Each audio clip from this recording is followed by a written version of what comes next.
Presiding. Court come to order. All right, ladies and gentlemen, please be seated. Good morning.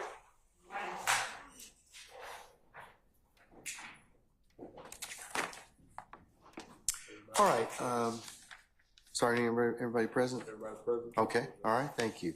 All right. Councilors, we're back on the record in the matter of the state of Georgia versus Khalif Adams et al. In 22 SC 183572. Let me go ahead and take roll for the morning. Mr. Stillwell and Mr. Sharp, good morning. All right, Mr. Williams, Mr. Steele, Mr. Adams, good morning. All right, Mr. Kendrick and Mr. Weinstein, good morning. All right, Mr. Huey and Mr. Matthews Sr., good morning. All right, Mr. Nichols and Mr. Garner, good morning.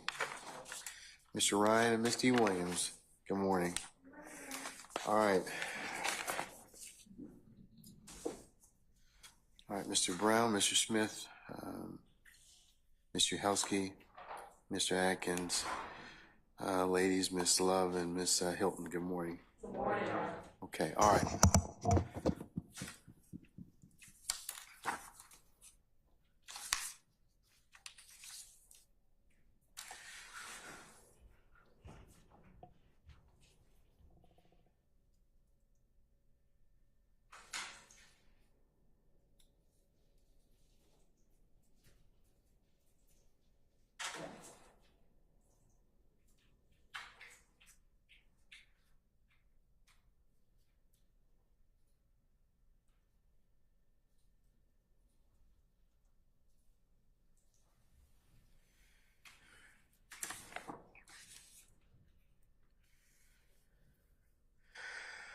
Okay, the issue that was presented last night before we left was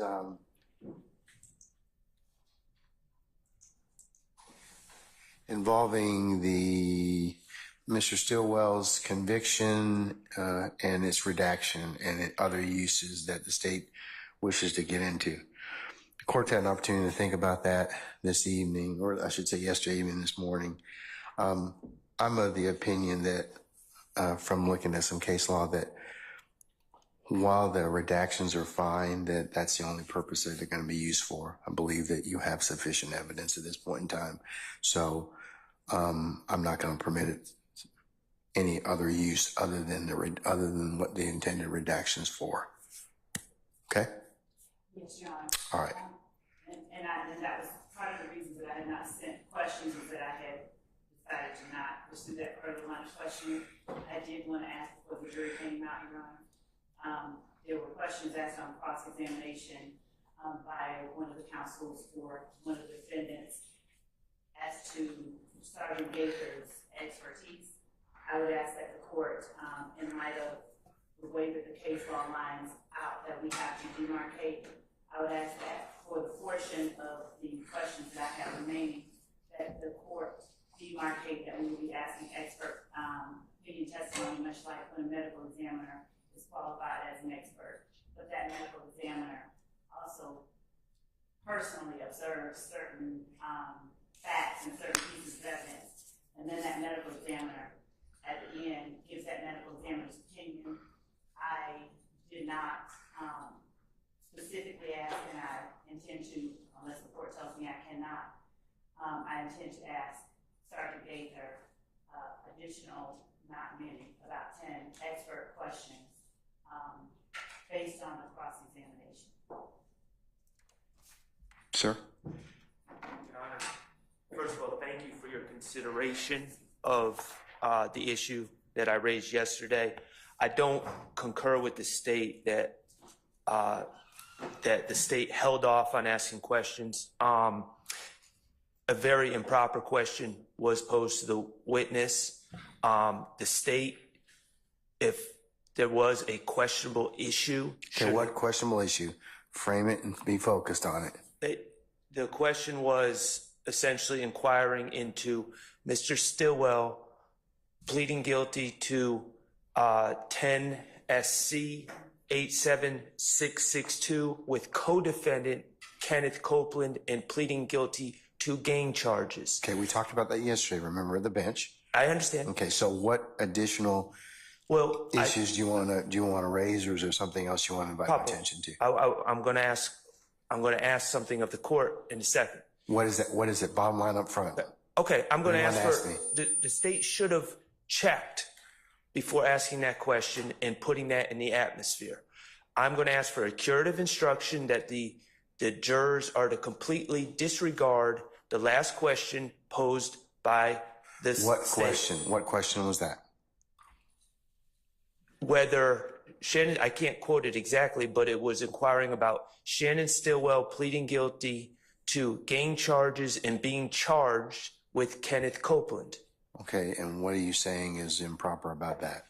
Well, that's exactly what the case law says should not happen. It was the conviction was for a limited purpose. Now, I'll remind the court, the state entered, if I may approach this a bit, the state entered 3 convictions for my client, 31Q, 30Q, 2Q, and 33Q. They need 1 conviction, certified conviction, to show that my client is a convicted felon to fulfill the purpose of the stated purpose of these convictions. Over my objection, I can't tell you the date, but when these were entered, over my objection, I offered to stipulate that he's a convicted felon. I said that 3's too many. They were still allowed in. The facts and the co-defendants are completely irrelevant, and that's the basis of your ruling, I believe, Your Honor. And all I'm asking for— Well, no, that's not the total basis of my ruling. I'm going to hear from the state as to whether or not the person that they mentioned, is there a separate basis about that? But the conviction, I mean, that's what it says. That's what the charging document says. Then, I mean, I don't know, unless it was redacted as to other things, but I don't believe it was redacted as to people. Well, Your Honor, I was objecting to the admission, but as Your Honor knows, the way we've been conducting this trial, we've been admitting things in totality and then agreeing that we're going to have to figure out what goes back with the jury later on. Certainly, before the close of, or when evidence closes in this case and we're determining what goes back to the jury or not, I'm going to be asking Your Honor to order the state to draw up a redacted version of this indictment to remove Kenneth Copeland from the indictment, unless there's a basis for it. Unless there's a basis for it. Okay, well, let me hear from the state and let me see if there's a basis for it, okay? But as to your other issues in regards to the state getting into other collateral matters, I'm gonna sustain that particular issue. And I think the state's withdrawn their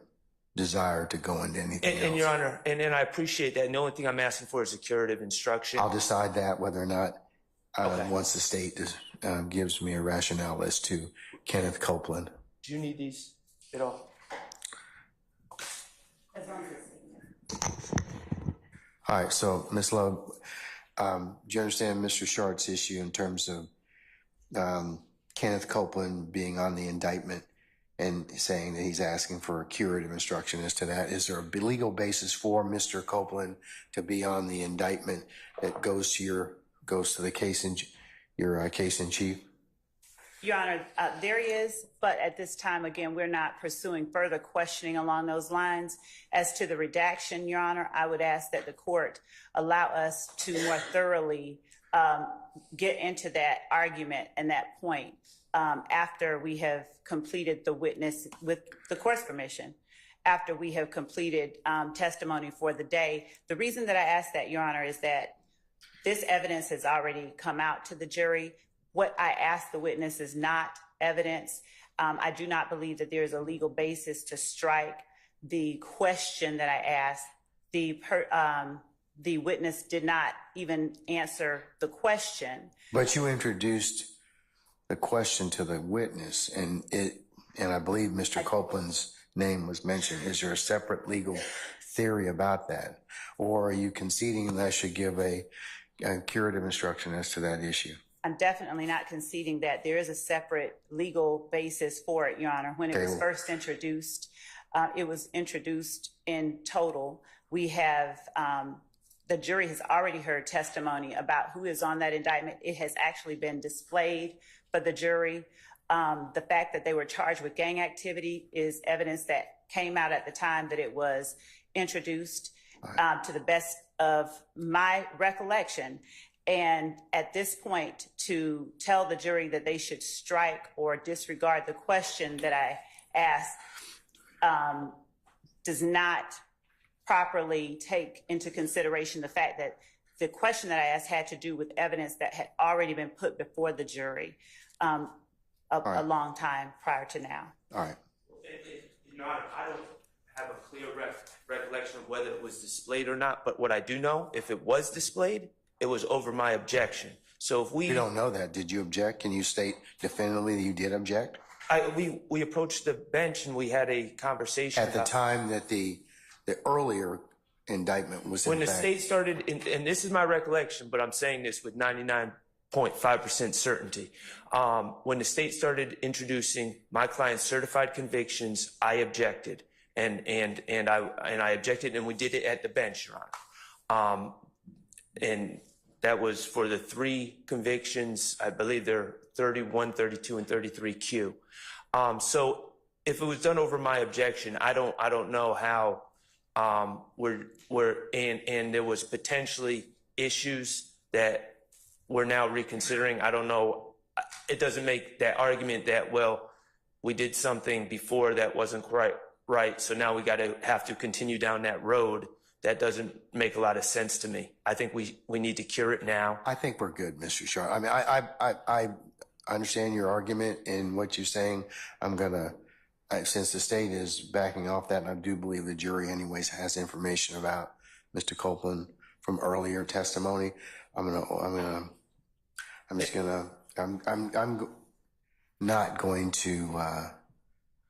going to deny your motion at this point in time for curative instruction. And just for the record, Your Honor, based on that denial, I would like to renew my motion for a mistrial.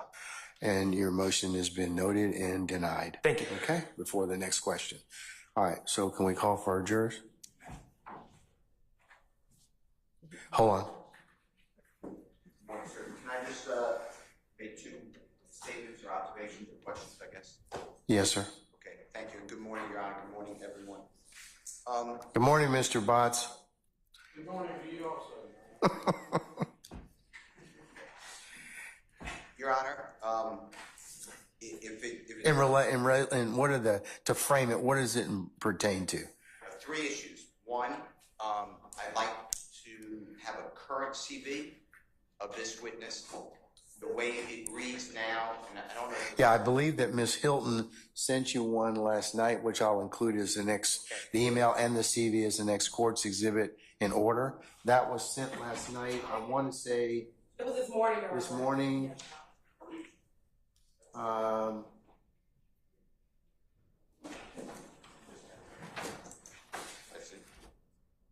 That was sent this morning, sir, about, oh, wow. I missed it. 8:45 a.m. Okay, I missed it. Thank you. I'll look at it right now, and I appreciate it. In addition, 2 other issues. My notes, and of course, I have to go with the Honorable Court Reporter, but I don't have Mr. Stillwell's priors being shown or displayed to the jury. I have them admitted into the record and announced what they were.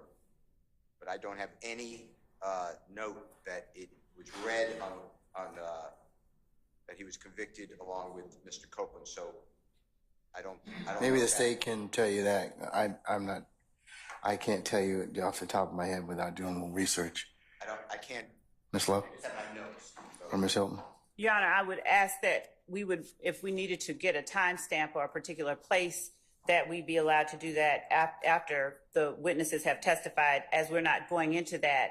But secondly, Your Honor, Sergeant Gaither has personal knowledge in her role as an investigator of the relationship and association between Copeland and Stillwell. So even without referencing the conviction itself, we would we don't intend to further that line of questioning, but we would be able to ask her about the relationship she is aware of between various members of YSL. That's not what we intend to do, but with Mr. Steele's question, we would have to go look back at the record. And I don't think that at this point, that's a, endeavor that we should undertake. But I'll do what the court tells me to do.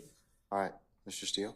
And the third part is, I'd like specificity. I know you didn't rule, but why are we going backwards on expertise and opinions of this witness? I don't know what the state, I heard their claim, but I don't know what the state is saying, that somehow they now need to redo what they've already done. So they said they have 10 questions or something to that effect, whatever they just said to you, but I'm asking the court to limit and exclude it because it is already, that ship has passed. We can't keep going backwards and then forwards on lay and expert. It's already paid. Well, you've ruled on it. So that's my final objection. Yeah, why are we going backwards anyways? Your Honor, two things. One, we're not going backwards. We're asking. Well, how come you couldn't ask them when you qualified her as an expert? Your Honor, in much the same way that we do with medical examiners and other experts that have both a fact knowledge of a certain case and a level of expertise, prior to us asking her about a specific set of facts, we wanted to actually introduce evidence of the facts themselves. We would ask that the court, as Hawkins and Golden Peanut requires, that there is a demarcation, but there's never been a prohibition on the expert testifying both as a fact and as an expert witness. Yeah, I think Hawkins in the Golden Peanut case more so require that you have to have an expert that's qualified. Right. I believe in those cases you did not have your expert was not qualified. So he gave expert testimony, the officer, but he didn't in the Golden Peanut case. But okay. All right, Mr. Steele, I'm subject to foundation. We'll see where it goes, okay? Can we at least inquire on? Yes, of course it's okay. And can the court at least inquire into what, this mystery to me of what this new evidence is that wasn't discussed and somehow now is relevant? Otherwise, all we do is approach the bench. It's you always are gracious and let us approach, but she's been on the stand with the state, I don't know, 3 days? Okay, but there's, 6 examiners and 7 examiners and a lot of stuff. So Just whatever you say, I'll object. all right, well, what are we going to get into, Miss Love, anyway? So I can keep things kind of moving. Yes, Judge. I would ask her, given her background, knowledge, training, and experience, what factors led her to identify, what was it that led her to qualify or classify YSL as a gang? That's been asked and answered already.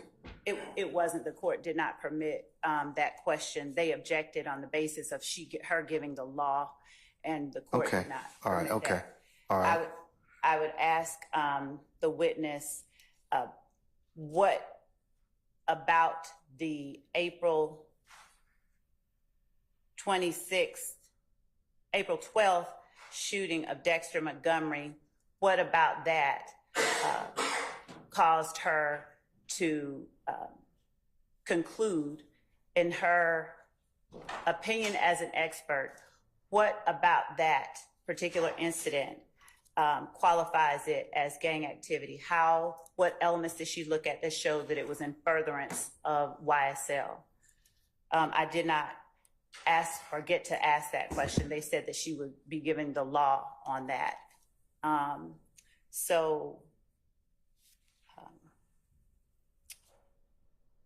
I believe that,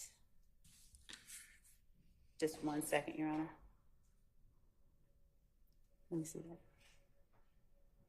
Is that on there? Let me see.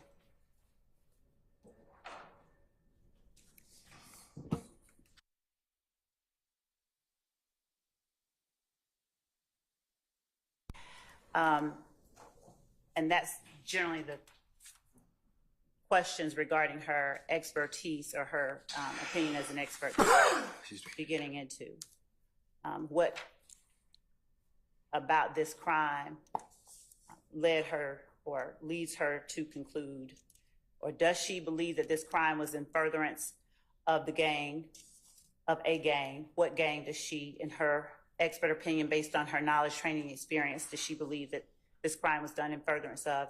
And what about this crime led her to that conclusion? Those are the expert questions that I intend to get into. All right. Bless you.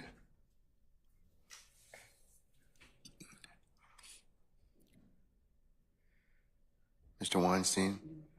Mr. Weinstein, can you approach, please?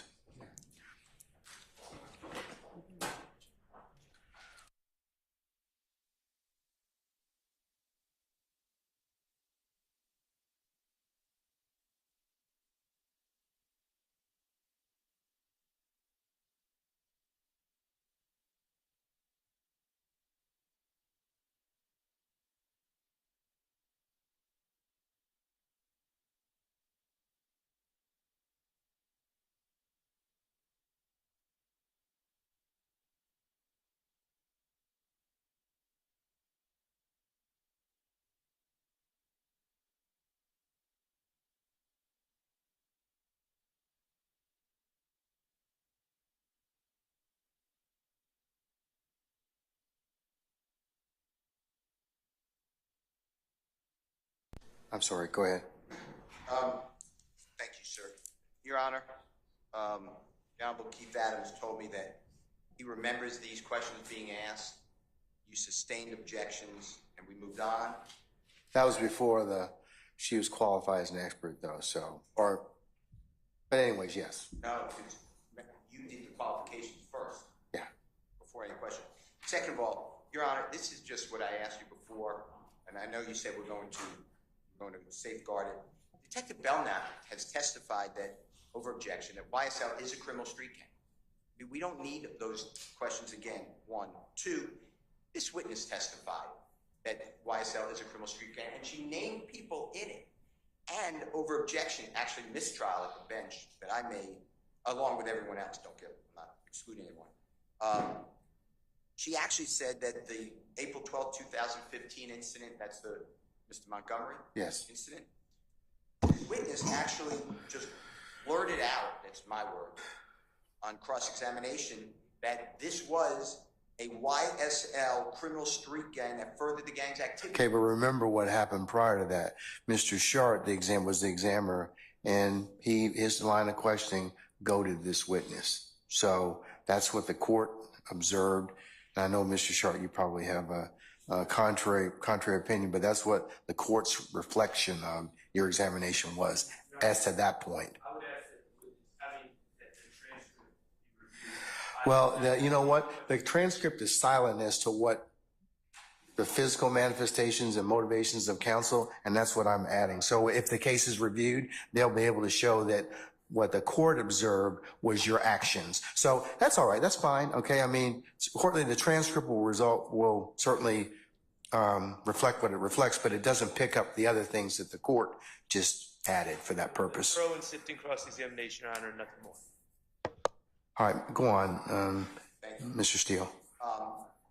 But that is objectionable because under, which you already ruled on, Purcell, P-E-R-C-E-L-L versus State, it's 346 Georgia Appeal, 219-2018, where the second highest court in our state said under 24-4-704, no expert can testify to an element of the offense that goes to mental state, not just competency or insanity, as the state argued in Purcell. The statute applies to all, I'm reading, criminal proceedings, not just those in which the defendant's competency is at issue. Criminal proceedings, expert witnesses testifying with respect to the mental state or opinion or condition of the accused cannot state an opinion or inference as to whether the accused did or did not have the mental state or condition constituting an element of the crime charged or a defense thereto, because such ultimate issues, even under new evidence code, are matters left to the jury alone. And here, to say that this crime was done to further, that's with the intent to further the interests of the gang, is mental state. No, I disagree, sir. I respectfully disagree. I mean, I think that's I think that certainly there are elements to the crime or the purported crime in question, but that doesn't necessarily go to the mental state or of what is being presented. Well, I would ask the court, under any or all of those reasons, including the fact that this is being hit so hard. Yeah, I'm tempted at this point in time, Ms. Love, and I told you this yesterday, it's cumulative of a lot of stuff. And I think that we're kind of getting afoul of that. So I would ask that you not go back into those particular areas again. Your Honor, with respect to the court and to counsels, Your Honor, under ordinary circumstances, for one case, we would have a single gang expert. I noticed that the assertion is made over and over that we have had Detective Belknap testify. We have over 28 different cases here. We have people who are involved in each of these cases. Out of 28 cases, we only have 5.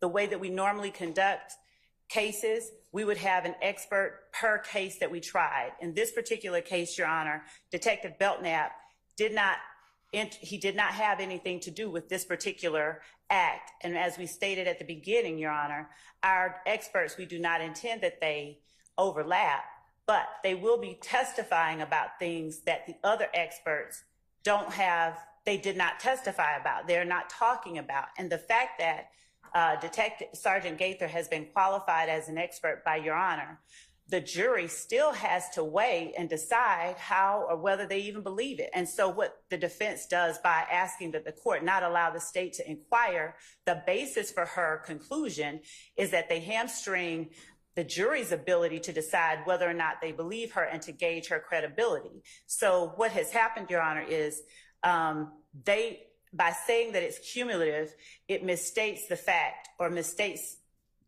reality, in Your Honor, in that we have not had any expert at all talk about what Detective Gaither has talked about, the fact that she determined as a matter separate from Detective Belknap that she classified YSL as a gang and that she then had to make a determination about the acts that occurred in April 2015. These are matters that the jury has not heard from the witness about, and these are matters that allow the jury to weigh her testimony as the court has instructed them that they should.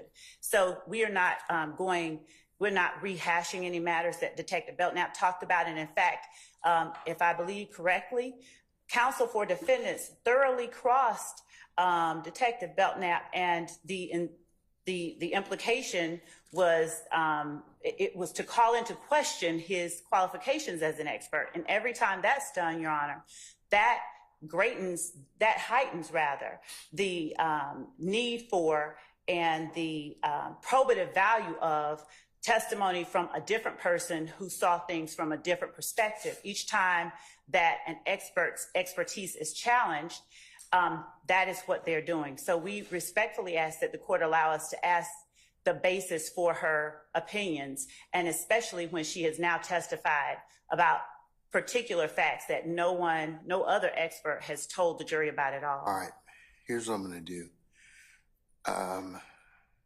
The challenge that we're having at this point in time is there are some things that don't necessarily need to be replowed. And I asked you yesterday to be very judicious about that because you will draw an objection and at a time I will sustain it as being cumulative. That's not what you started out with telling me. I mean, so if you're telling me that's what the specific reason you're going to ask her and that's for the basis for her opinion, that's one thing. I don't think that's been testified to. I think I'll probably allow that. But let's just kind of be mindful of what we've covered so far, okay? All right. Yes, Your Honor. So with that, I'm going to call for our jurors. Yes, Your Honor. All right. Sergeant Ingram?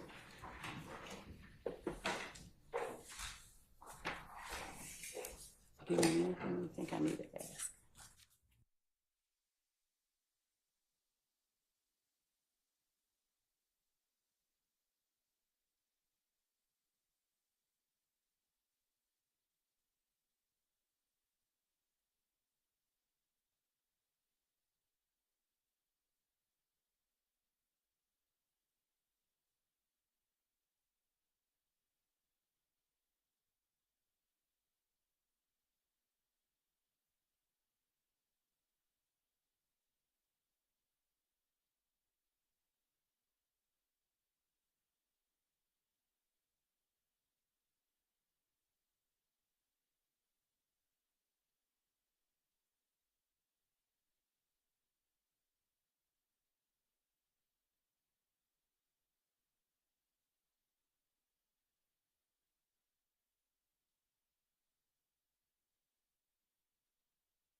All right, ladies and gentlemen, please be seated. All right, thank you, Sergeant Ingram. Yeah, may we call the Yeah, your witness, I think we're going to get her.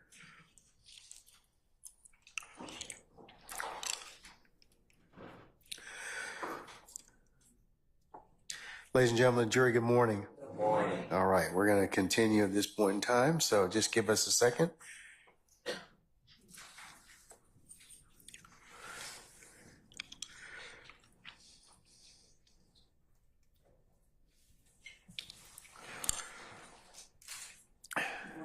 All right, good morning, Detective Gaither. Madam, you're still under oath? All right, you may continue, Ms. Lowe. Thank you, Your Honor. Sergeant Gaither, you were qualified earlier in this trial as an expert by the court. I want to ask you, given that you talked about your knowledge of YSL members being interested in music, would you tell the jury the basis for your classification of YSL as a criminal street gang? Objection asked and answered. Overruled, sir. Based on information we had from police reports, members, activities, criminal activities in the community, as well as their willingness to display. Overruled, sir. That was Brian, that was Mr. Steele, confrontation clause. All right, overruled. As well as their willingness to display their gang ties, whether it's through their clothing, tattoos, posting information on social media, referencing their gang, as well as committing crimes. That's how we categorize YSL as a criminal street gang. And were you aware of crimes that at least 3 members of YSL had committed in furtherance of YSL?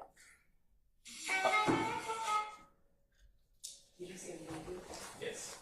Give it to me. Give it to me. All right. Overruled. Sustained, sir. That's the form. Yeah, get his phone. All right. Go ahead. Okay. Are you aware of crimes committed in furtherance of YSL? Objection, Your Honor, under Purcell. I'm overruled the objection. There have been crimes committed in furtherance of YSL. Is it 15? And, Oh, I'm sorry. you testified that you took out. Objection to the form of the question. I sustain the objection, sir. With respect to the crimes that occurred regarding Dexter Montgomery, based on your background, training, and experience in the area of criminal street gangs, in your opinion, were those crimes committed as related to Dexter Montgomery committed in furtherance? Objection, Your Honor. Basis. Reading. Overruled, sir. Mr. Sharp? Objection, Your Honor. Improper topic for witness, expert witness testimony. Overruled, sir. Mr. Steele? Objection under Purcell, P-E-R-C-E-L-L versus State. Overruled, sir. 24-7. Overruled, sir. Were those crimes committed in furtherance of a criminal street gang? Yes, it was. What criminal street gang? Overruled, sir. YSL. Would you please tell the jury the basis for your conclusion in your expert opinion that these crimes were committed in furtherance of the gang YSL? Same objection, asked and answered, again under Purcell. Overruled, sir. Same objection, leading Your Honor. Overruled, sir. You may answer the question for the jury, please. Yes. I came to the conclusion that the criminal act that YSL committed was considered criminal street gang activity based upon the persons that were involved in the crime, which was Walter Murphy. He was a confirmed member of YSL. Demaz McMullen was a confirmed member of YSL, as well as Kelvin Treadwell was a confirmed member of YSL. Another factor that I used was Mr. Murphy's, he was pretty popular in the neighborhood, and a lot of people knew him. He also had a tattoo on his face that said YSL, and he made no effort to cover up the tattoo, to disguise it, and the brazenness of the actual crime, which made it, in my opinion, in furtherance of YSL, the act. Thank you. And I want to, Your Honor, at this point, ask related to a question on cross about a fact that was made. Objection to the form of this question. I'll sustain the objection. Just ask the question. Okay. You were asked on cross-examination about your role in the Donovan Thomas murder. Do you recall that? Yes. What was your role in the Donovan Thomas murder investigation, if any?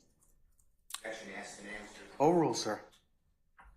I wasn't the lead detective on the case, but our major crimes unit, which includes homicide gang, the gang unit, other units, we work in conjunction with each other. So although I was not the lead detective on the actual murder case, my partner and I were working several shootings and incidents in and around the Donovan Thomas murder. So we did help Investigator Thorpe as much as we could, but we also were working independent cases that were still related to the actual homicide. And as it relates to your efforts to assist Thorpe, did you make any effort to obtain surveillance footage that may have related to the Donovan Thomas murder or what happened thereafter? Yes, we received information that Objection, confrontation clause. With that, I'll sustain the objection as to form. just, You can rephrase. yes, Your Honor. Did you go anywhere to obtain surveillance footage that may have given information about participants in the murder? yes, And where did you go? the McDonald's on Cleveland Avenue, right at Old Hayville Road. And were you successful in obtaining or getting surveillance footage from that location? I was not. You were asked on cross-examination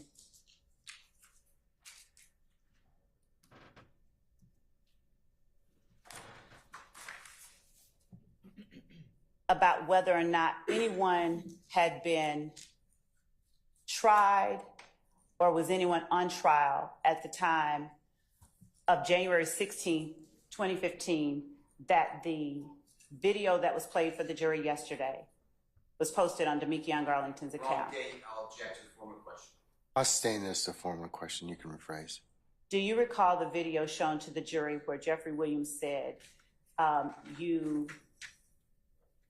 if you come into the court and tell the God's honest truth, you need to get killed, that's for me and YSL? Not a fair summary of what was Mr. Steele, Yes. please make a valid objection and don't speak. Form of the question is not a fair summary. That's not an objection, sir. Okay? The Just question being asked is what? is Is not. it improper question? Yes. Okay. All right. I sustain the objection. Do you have an objection, Mr. Matthews? It's going to be similar to that. All right. Okay. I All right. rephrase. You can rephrase.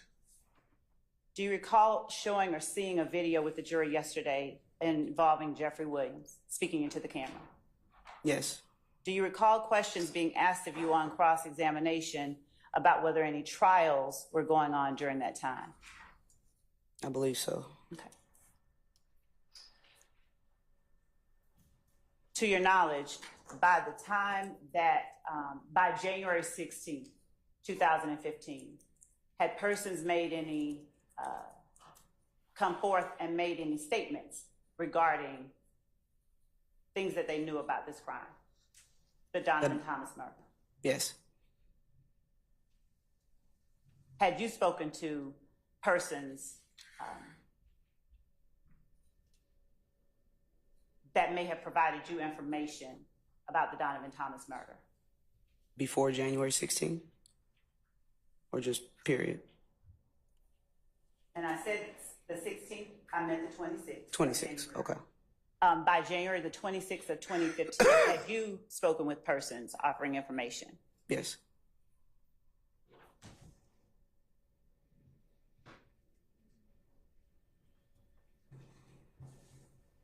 Would you tell the jury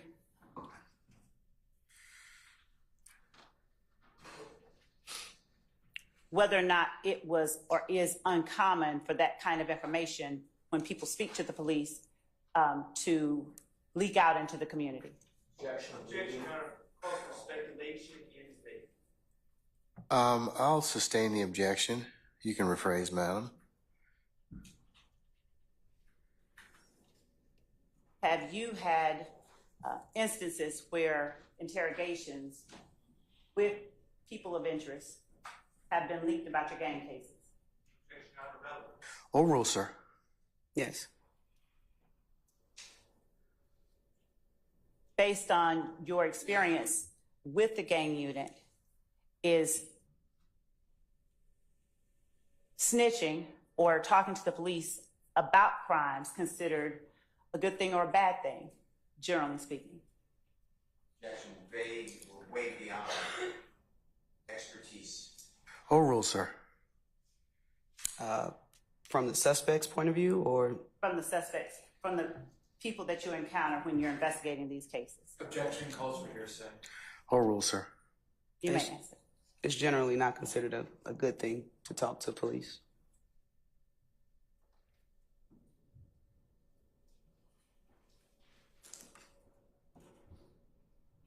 One moment, Your Honor.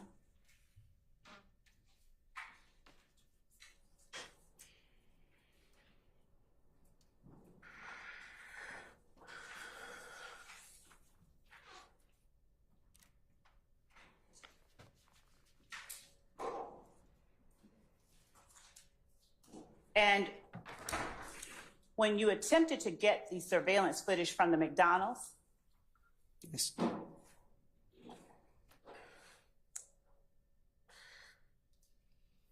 was it made available to you by anyone at the McDonald's? No, it wasn't. Did you pass this information along to the lead investigator in the case? I did. Is there anything that you did that you have not already talked about as it relates to the Donovan Thomas murder investigation? Objection, Your Honor, vague. I sustain the objection. Was working the shootings and attempting to collect the surveillance footage from the McDonald's the majority, the main things that you did with the Donovan Thomas murder investigation? Objection, vague. Overrule, sir. Yes. Just one second.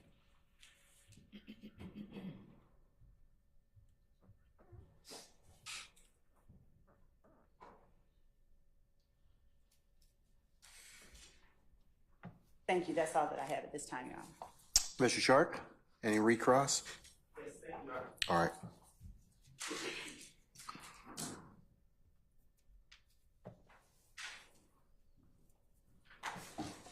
Investigator Gaither, good morning. Good morning. You were, that January 10, 2015 case that you were investigating going to the McDonald's, that was a murder case, correct? Objection as to the form of the question. Overruled. That was a murder case, correct? I did not investigate the January 10th incident, sir. You didn't go to the McDonald's? You just testified you went to the McDonald's. That wasn't about the January 10th, 2015 case? You, Your Honor, I object. Basis. Form of the question. I'll sustain the objection. Did you just Right, testify sir. that you went to McDonald's on Cleveland Avenue and Old Hayfield Road to retrieve surveillance? I did. Was that in relation to the investigation of the January 10th, 2015 murder case? Correct. Okay.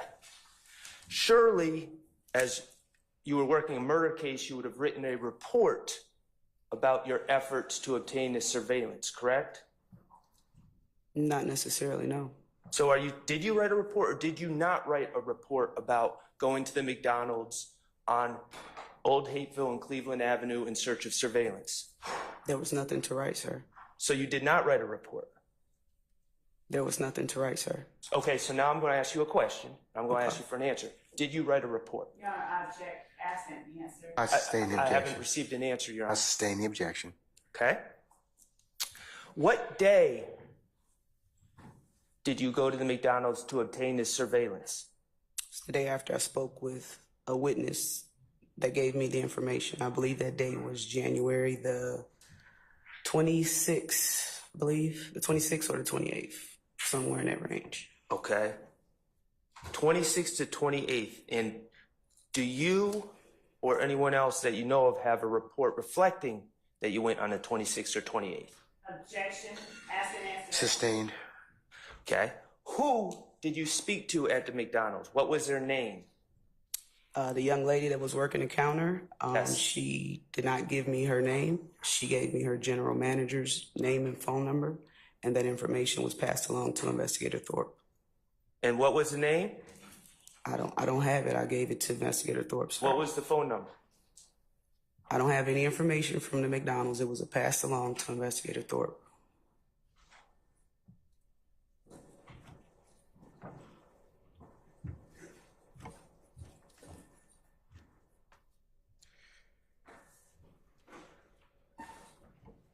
I have no further questions. Thank you. All right, sir. Mr. Steele? Thank you, Your Honor.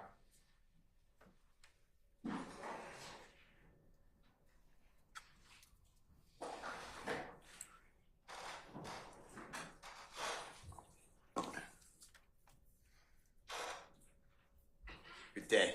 Good morning, sir. Can I just ask you some clarifying questions about what you just were talking about? Absolutely. All right. You went to McDonald's 150, correct me, 150 Cleveland Avenue, does that sound right? I'm not sure of the exact address, but it's at the intersection of Cleveland Avenue and Old Hayfield Road.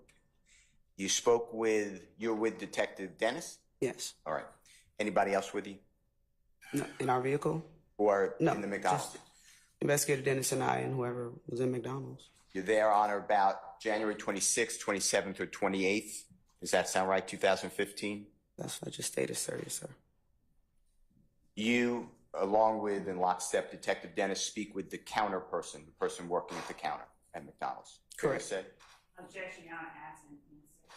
I sustain the objection. You get the name and a telephone number to a manager, McDonald's. Is that fair to say? Sir, I just stated that. Yes, sir. Okay. You pass that information along to Homicide Detective Thorpe, City of Atlanta. Yes, sir.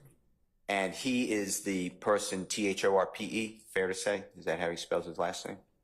THROPE. Yes, sir. And you pass along that information to Detective Thorpe, the Yes, phone sir. number. Did you, Detective Dennis, do anything further to obtain the surveillance video from that McDonald's? It was nothing else to do, sir. Because it's Detective Thorpe as the lead detective, is that why? Correct. I was given the information that particular persons were at the location shortly after the homicide. I was proactive in going to the McDonald's, went there, it was video cameras outside. The young lady was not very helpful. She obviously knew that we were police officers and she was not willing to give us information regarding their camera systems. So I asked for her general manager's phone number and name, which she gave me, and I in turn passed it along to Investigator Thorpe. And that was pretty much it as far as as far as you know, I'm not asking you to speculate. Detective Dennis's involvement with obtaining information for the video? I did not do anything further to obtain video. Okay. Let's talk about, you mentioned with the ladies and gentlemen jury, and I don't remember the address. If you can tell them where it is, that would be helpful. The Green Store. Can you tell them where that's located? It's at the intersection of Glen Street and I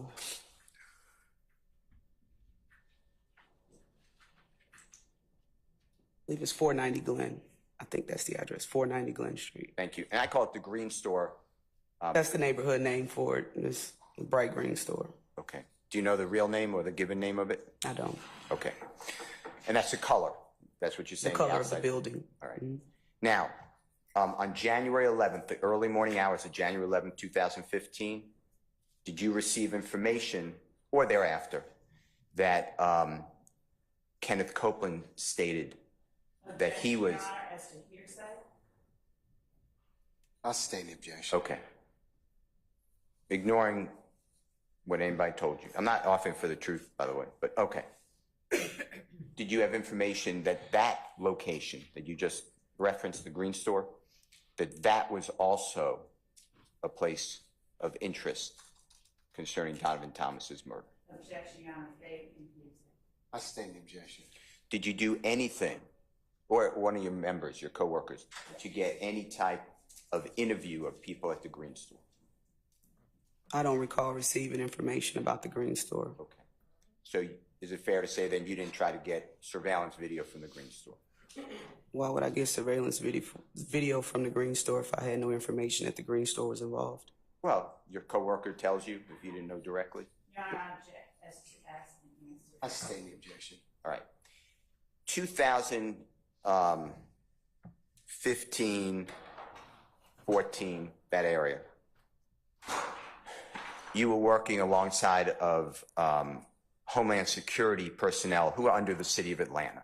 Is that what you said earlier? There were some people designated to Homeland Security. They work for the city of Atlanta, though. I didn't say I was working alongside of them, no. They're coworkers. They work at the city of Atlanta Police Department. They get videos. Say again? Failed. I'll sustain the question. You can rephrase, Mr. Steele. They get videos. These people. They help. Who are you talking about, sir? Remember you said, and I can't remember the gentleman's name or the young lady's name, but you said that there was somebody who helps secure videos. Investigator Teague? I think it is. Yes, sir. Okay. And isn't he under, I know he's with the city of Atlanta, but isn't he under Homeland Security? Am I wrong? At the time, I believe they may have been under, yes, it was Homeland. Yes. That's fine. I don't know what he's doing now, but at the time, yes. And I'm going to 2014, 2015. Yes, sir. Okay.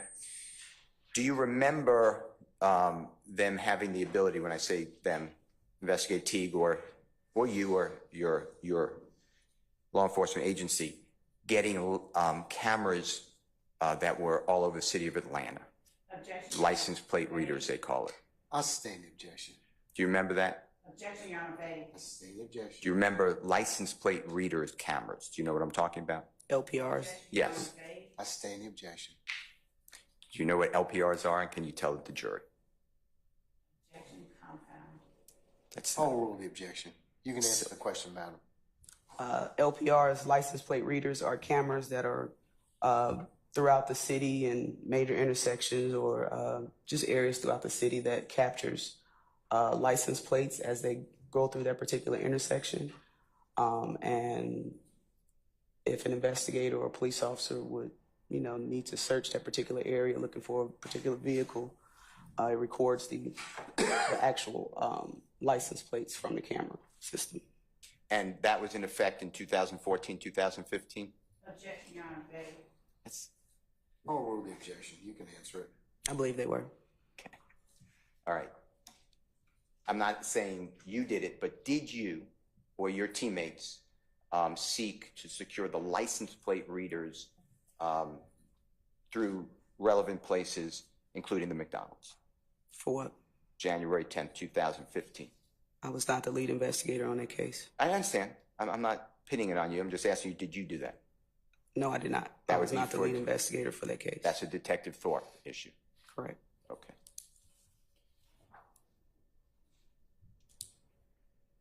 were you in the room or looking in the room? So, you know, from a two-way mirror or a camera when Detective Thorpe was interviewing on video, audio, Kenneth Copeland on the early morning hours of January 11, 2015? I believe I answered that, sir. What's the answer? I've already answered the questions regarding the interview with Kenneth Copeland just after the homicide. Okay. I don't remember ever seeing this, so Sir, could you I've do me a answered that courtesy? question. I understand. And I apologize, I asked you to answer it again. It's okay, but I've answered that question, sir. Okay, so could you answer? I'm gonna ask the court to instruct the witness to answer the question. She can't make her own objection. All right, Madam, if you can answer the question, but I'm going to sustain the objection. It's been asked and answered. So let's move on. Did you see Kenneth Copeland put his cell phone on the desk where Detective Thorpe, Let me finish the question. where Detective Thorpe was speaking with him at the City of Atlanta Police Department on early morning hours of January 11th, 2015? All right, Objection, assuming facts not in evidence. I sustain the objection. Did you personally see Kenneth Copeland put his cell phone in the middle of a table with Detective Thorpe? I sustain the question. Let's move on, Mr. Steele. Okay. You ever speak to a person of interest or a suspect, and they bring to that meeting where they have on their person a cell phone, their cell phone? Objection, relevant. I sustain the question. Do cell phones carry a lot of information that may be useful to clear a person or implicate a person, potentially? Objection, vague, Your Honor. I'll sustain the question. Is there a reason that you know that you, Detective Thorpe, whomever, on January 11, 2015, did not take Kenneth Copeland's cell phone from him or seek a warrant to do so? Objection, Your Honor. Assumes facts not in I sustain the objection. Okay. It's a tough crowd this morning. Your Honor. With regards to... Yeah, you disregard the commentary, Mr. Steele. Okay? Joking. All right. With regards to, it is not favored. Remember saying that it's not favored for people to speak with the police? Remember saying that just a couple of minutes ago? Favorite, I believe that's your word. It may be. No, I didn't say favor, sir. Okay. Whatever word you have. That premise. Were you aware that Jeffrey Williams encouraged I'm going to object as to any Kenneth no, sir, Copeland Your Honor, to go objection, to the objection. Hold on. police Stop, department? Your Honor, please. Sorry. Hold on, folks. Miss Weaver's pretty good, but only one person at a time. The question you started to ask Mr. Steele is objectionable, so I'm going to sustain the objection. Do you have any information that Jeffrey Williams Your Honor, I did not object. Let him finish. Let me see what it says. encourage Kenneth Copeland to speak with law enforcement on the early morning hours of January 11, 2015? I'm going to sustain the objection. It's improper. Improper question.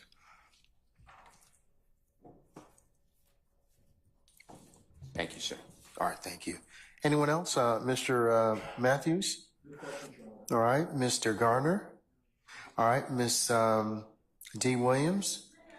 All right, Mr. Weinstein? No, Your Honor. All right, Miss anybody else?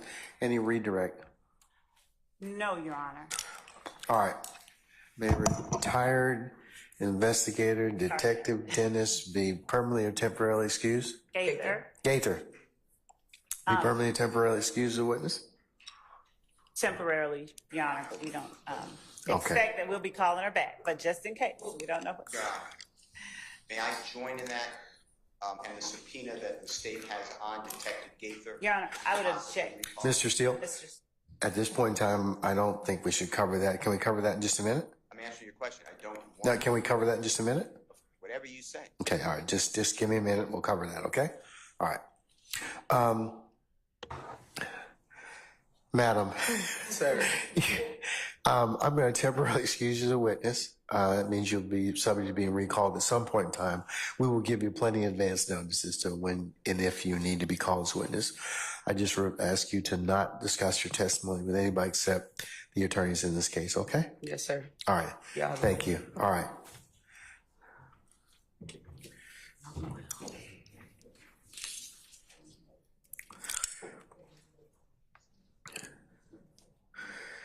Okay, ladies and gentlemen, you want to take 10 minutes? Okay, all right. Ladies and gentlemen, we're going to be in recess for about 10 minutes, and then we'll call you back and see where we are at that point in time, okay? All rise.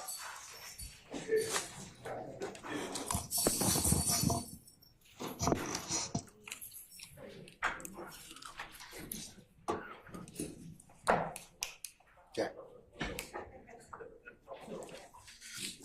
He's like, I'm ready. I'm ready. He's like, you're just tormenting me.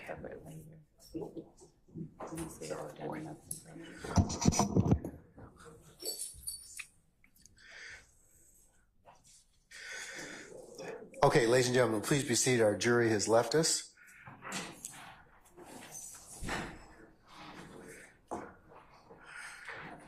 Okay. Mr. Steele, I didn't want to take that up in front of the jury. You request to join in the subpoena because you're not required to present any evidence. And in the abundance of caution, you may make that decision at any point when the appropriate time comes. But I don't think it's proper for you to state that in front of the jury. Okay, so I will acknowledge the premise that certainly if you've served the subpoena or whatever else, but that's not for their consumption at this point in time. The jury, that is, okay? Yes, sir. I did not serve a subpoena. That's why I was asked if I could join the state subpoena. Okay, but that's something we could take up. That's why I wanted to take it up now, outside the presence here in the jury, because you don't have to present anything in this case. And the law provides you with great flexibility to decide whether or not, as I've mentioned many times before, as to whether or not you and any of the other accused in this case decide to present a case at all. And if you just change your mind, that's your purview. But that's why I want to take it up outside their presence and hearing, okay? Yes. All right. Okay, so to the extent that you serve a subpoena on her as well, if in fact you decide you want to do that, that's all well and good, but I think that she will be made available again as a witness, okay? All right. Okay, before I give you all your break, is your next witness in pocket? Yes, Your Honor. And who is that? It's Senior Patrol Officer T. Finney. Okay, all right. Let's go ahead and take 5 minutes or 10 minutes, and we'll come back in and we'll see where the day leads us, okay? All right, we're recessed.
If we could take our seats, please.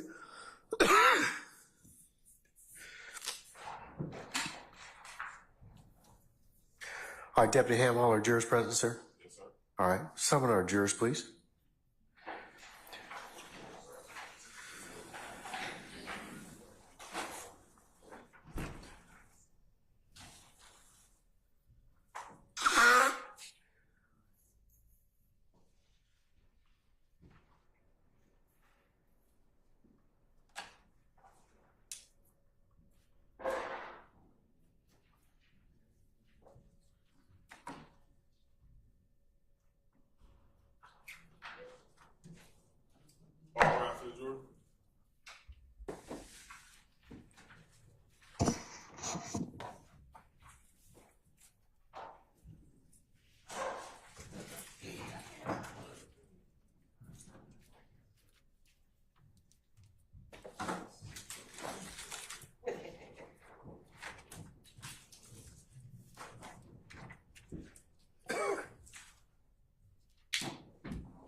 All right, ladies and gentlemen, please be seated. Thank you, Deputy Ham.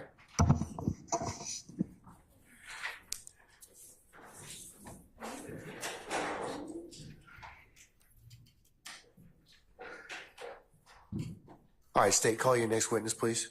Yes, Your Honor. The state calls Senior Patrol Officer T. Finney for Acts 39 through 40. All right, summon Officer Finney, please.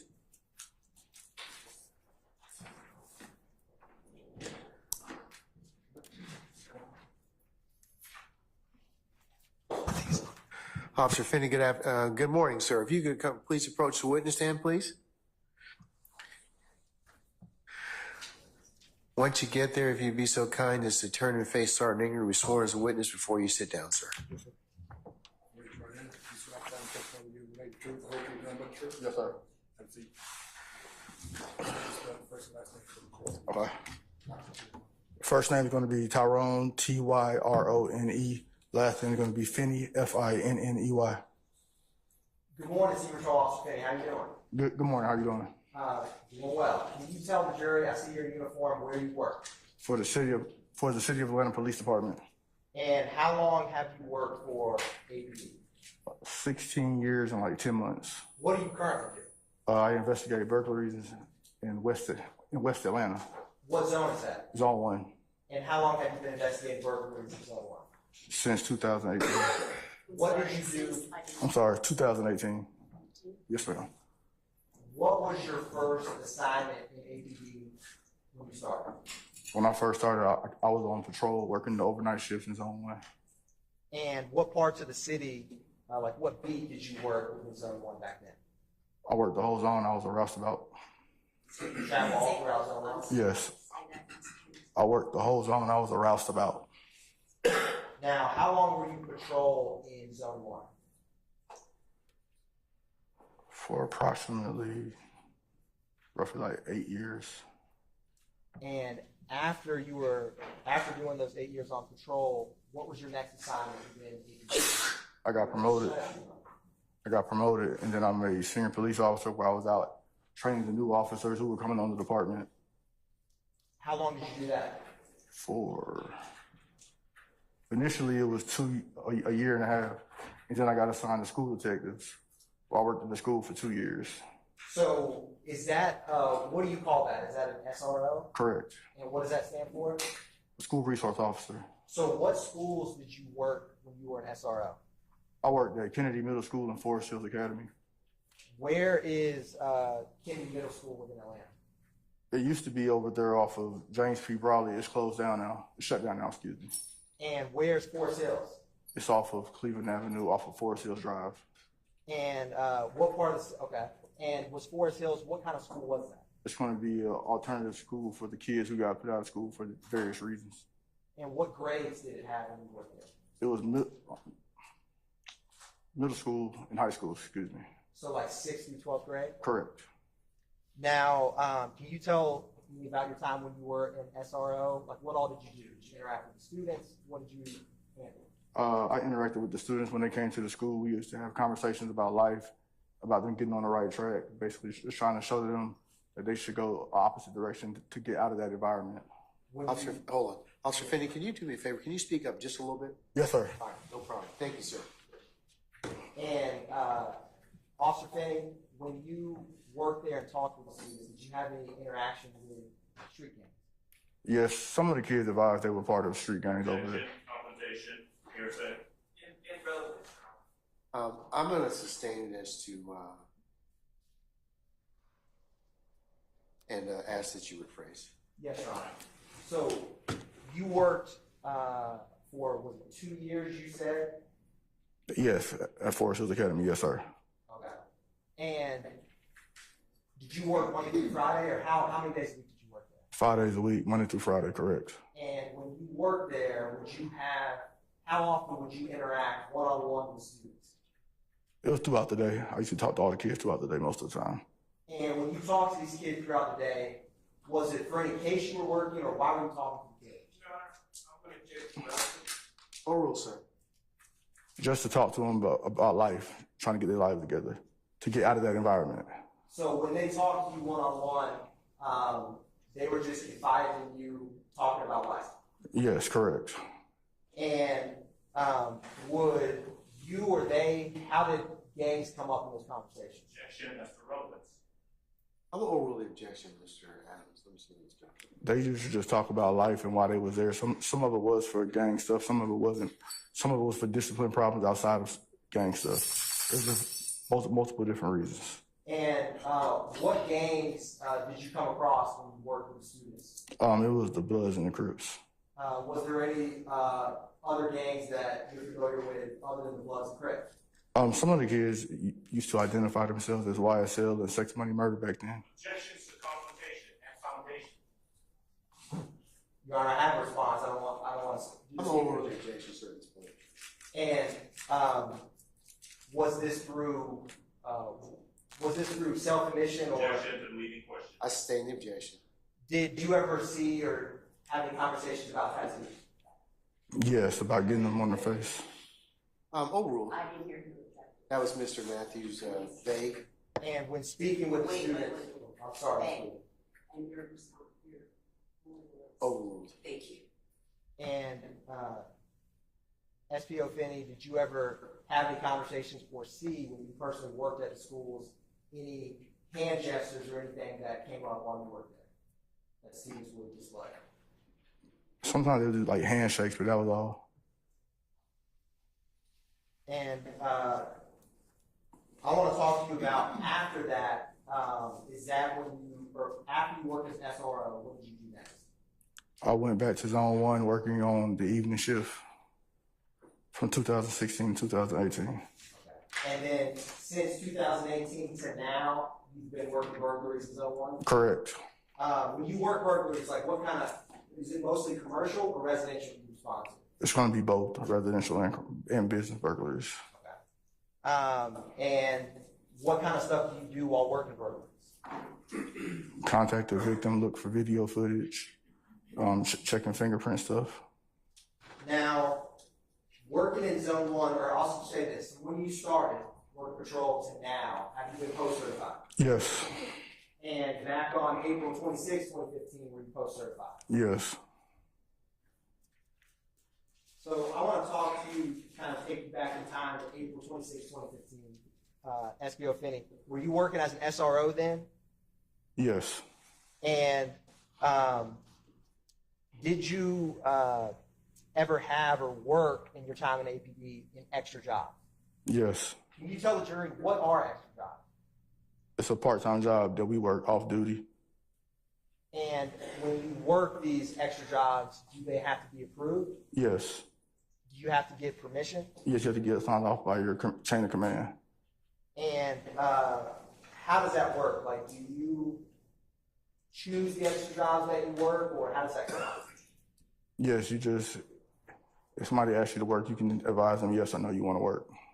And if you're working an extra job where you've gotten the permissions, are you able to wear the uniform while working that job? Yes, you're in uniform. Do you have your firearm on? Yes.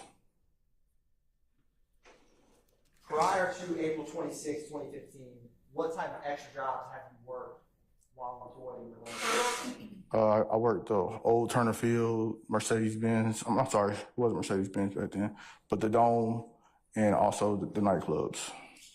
When did you start working in the nightclubs in the city of Atlanta? Around 2010, 11 timeframe. Okay. And what nightclubs did you work at? At that moment, it was just Compound nightclub. Okay. When did you start work? Or let me ask you this: where is the Compound nightclub? It used to be located at 1008 Brady Avenue. It's now closed. And is that in the city of Atlanta? Correct. What year did you start working at the Compound? I'm not 100% sure on the exact year. That's all right. How frequent would you work there? Was it a couple times a month, a couple times a year? Probably 2 or 3 times a month. And would other APD officers work with you? Yes, it'd be a group of us working. Now, on specifically April 26, 2018, were you working an extra job that night? Yes, I was. And where were you working? At the Compound. And when you were working that night, was there any other officers that were working with you? Yes, there's quite a few officers. I'm not exactly sure who all the officers were, but there's quite a few officers working around. Was there any of those officers that you did know? Yes, retired investigator Dennis was working with me at Compound that night. How often would you work with retired Detective Dennis? Usually every time I worked. At the Compound, sorry. Do you have any present-day interaction with retired Detective Dennis? Yes. What do you all do currently? Oh, we're friends, and then we do Clippers and Cops together. What's Clippers and Cops? Judge, Your Honor, relevance. Overrule, sir. Basically, it's a group of retired officers and current officers who go out to the community, basically trying to bridge the gap between the police and the community. And what cities does that operate in? Right now, it's operating out of Atlanta and St. Louis. Now, on April 26, 2015, what was going on at the Compound that night? On April 26th, the Compound had Lil Wayne working. Had Lil Wayne coming to the club for an appearance. So, can you kind of break that down? What does it mean to make an appearance at the club? Basically, just come in and show his face and talk to the crowd, possibly. So, is it different than a concert? Correct. And when people, how often was it that celebrities or entertainers would come make a guest appearance? Objection, relevance. Overrule, sir. It just depends on what was going on in the city.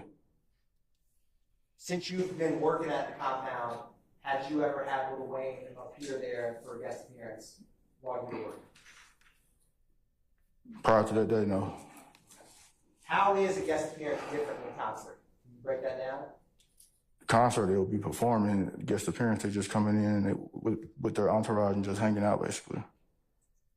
Now, back in April 26, 2015, how big a deal was it to have Lil Wayne as a guest appearance that night? It was huge. It was overly crowded that night. Back then, did you yourself ever listen to Lil Wayne's music? Yes. And around what time did you get there, if you remember, to the Compound that night? It's probably going to be around 10 p.m. Now, in general, how late is the Compound open? Until 3. Okay. When you got there, how does it work to get assignments or positions? We will all be placed in different areas just for crowd control and traffic control. What specific area at the Compound was kind of your area of operation, so to speak, that night? I was at the corner of Brady Avenue and 11th Street. Okay. And now that night, was it raining that night? No, it was clear. And obviously, you get there at, what did you say, 11 o'clock or 10? Around 10. It was between 10 and 11. So was it dark outside? Yes. Is there any lighting on Brady Avenue and 11 in that area? Yes, it'll be lit up very well.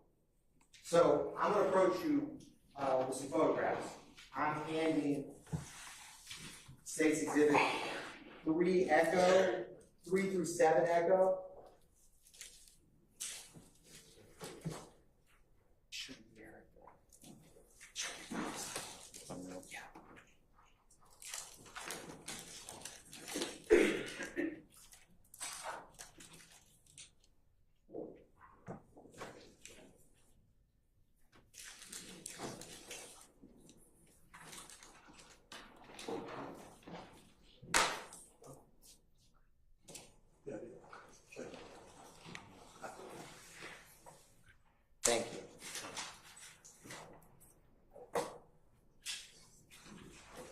Now, Esco Finney, I'm gonna talk a little slower. We're gonna slow this down a little bit. Is that all right? I'm gonna approach you with States Exhibit 3 through 7 Echo. So if you can, just take a look at those, and when you're done looking at them, just look up at me.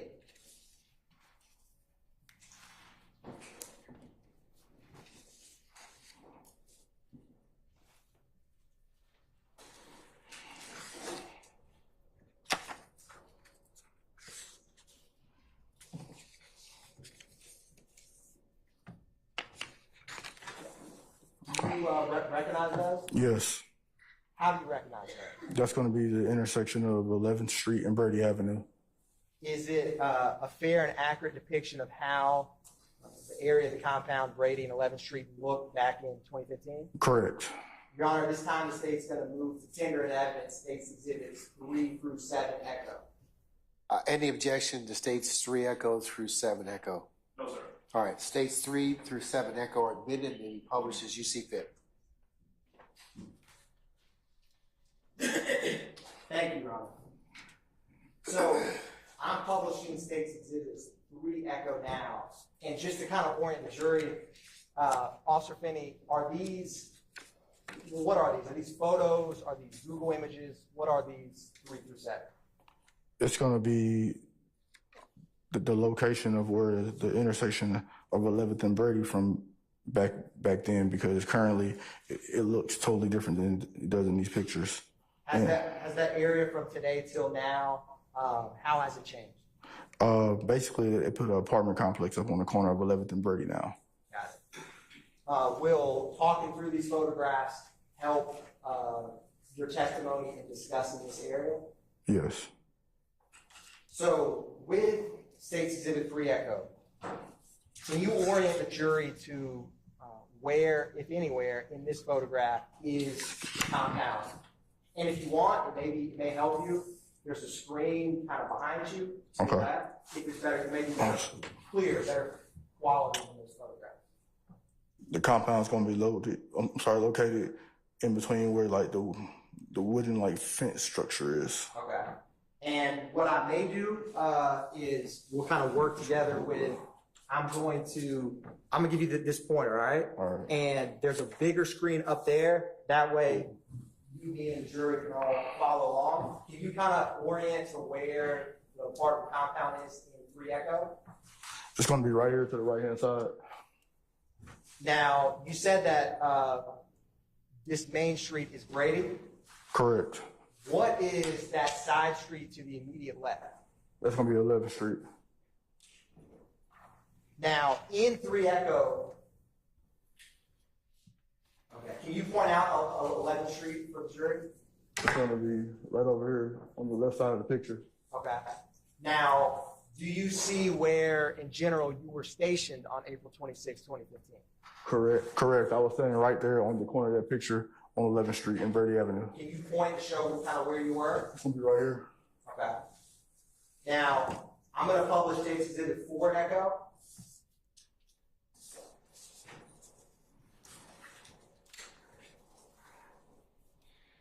So, is this photograph we were just looking at, can you orient us to this photograph? That's going to be the fence area right there on the right-hand side. Is the compound? Yes. And that's Brady Avenue, the street right there? Correct. Now, on April 26, 2015, you see where there's that, I think it's a black Nissan kind of between that building and the fence? Yes. Kind of tucked back, you see that? Yes. What would this area be used at on April 26, 2015? That was the area for the VIP, also known as the section line. Okay. Now, I'm going to, and is this where you are right here? Is this near, far from where you were stationed? It's right across the street. Okay. I'm going to publish States Exhibits 5 Echo.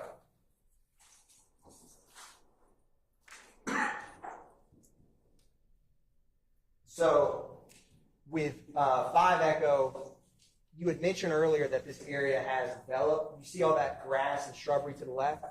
Yes. Is that how this area looked right across from the compound back in Yes, What's there now? that's going to be the apartment building. Okay. And from when you got on shift to when you left, is this area, this intersection where you worked primarily that night? Yes, And if you were to go all the way up 11th Street, is that 11th Street to the left of this photograph? correct. What street would you run into? Hal Mill. And back then, where would people park when they were attending the nightclub? They would utilize the streets, and they also park in the lots around the area as well. I'm going to publish 6 Echo. What is that up on the hill on the upper right side of 6 Echo? I believe it used to be like a car detail shop. Okay. And could people park on both Brady Avenue and 11th? Correct. And from this point of view, you see, do you see that fence you were talking about where the compound is? Correct. Can you point out for the jury where the compound is in this photograph? It's going to be up on the upper left-hand side of the picture. And you can stand up if you need to. Okay. Upper left hand? Yes. And so I'm going to, where this night was Detective Dennis in relation to where you were? We were standing at that corner at 11th and Brady, right here where the truck is. Okay. Now, I'm going to approach you with State's Exhibits 8 through 31, Echo. If any defense counsel wants to see, matches left. 31.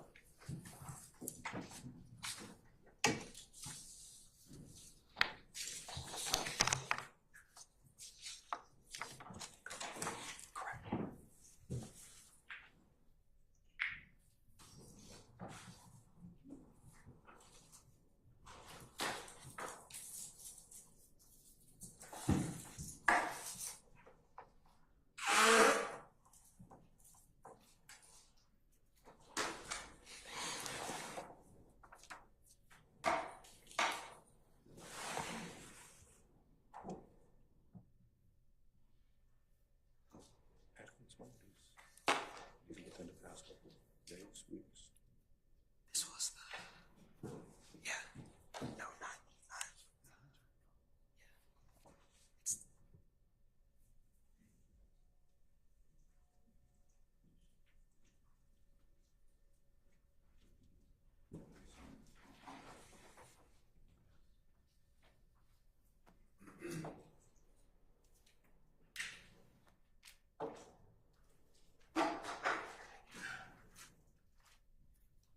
Your Honor, I'm approaching the witness with 8 through 31 Echo. Officer Finney, if you can take some time to just look through 8 through 31 Echo, and when you get done, just look up at me.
What is 8 through 31 Echo? It's currently how that area looks at 1008 Brady. Or 10th and, I'm sorry, 11th and Brady. And how do you recognize them? From being in the area. And would referencing those assist your testimony in the jury here today? Yes. Your Honor, at this time, are they a fair and accurate depiction of how Brady Avenue and 11th Street looks present day? Correct. Your Honor, at this time, the state is going to tender in evidence states exhibits 8 through 31 echo for demonstrative purposes. Any objection to states 8 through 31 echo? Not gonna have any objection, no. All right, they're admitted and they be published as you see fit, sir.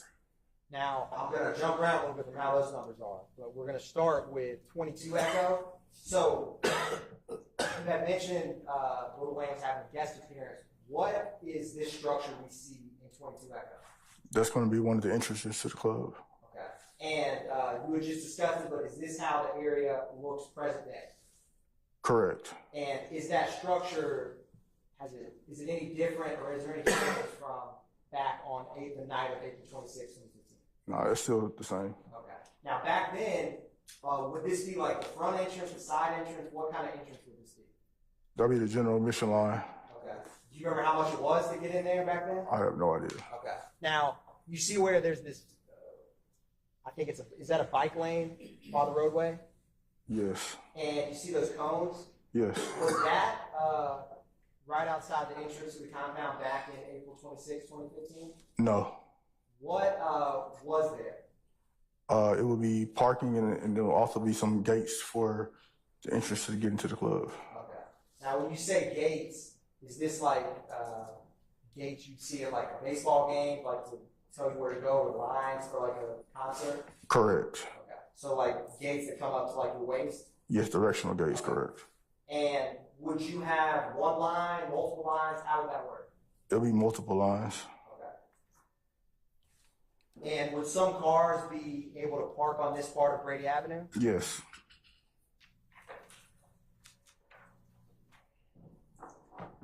I'm going to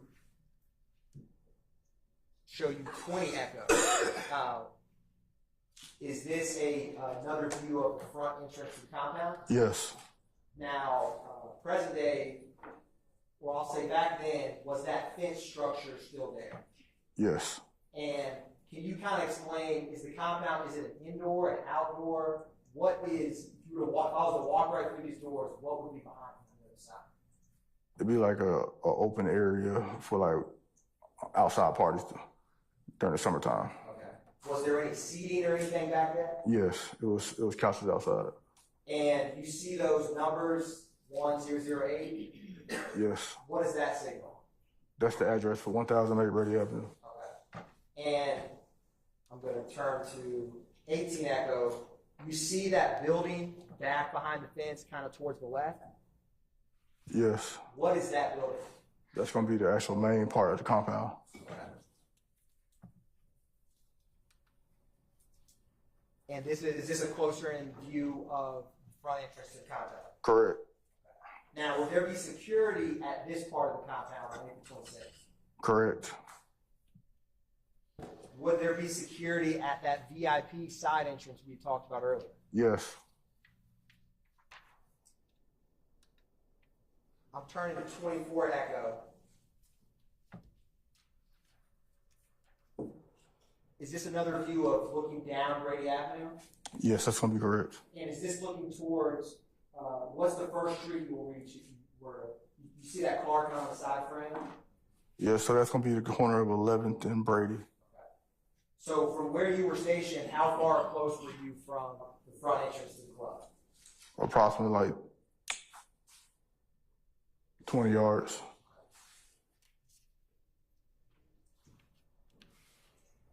Now, this may be hard to see, but bear with me. Do you see, very back, you see like what looks like a bluish sign if you go all the way down Brady? Yes. And can you point out for the jury kind of where that is and what I think, can you tell me if I'm wrong, a stop sign?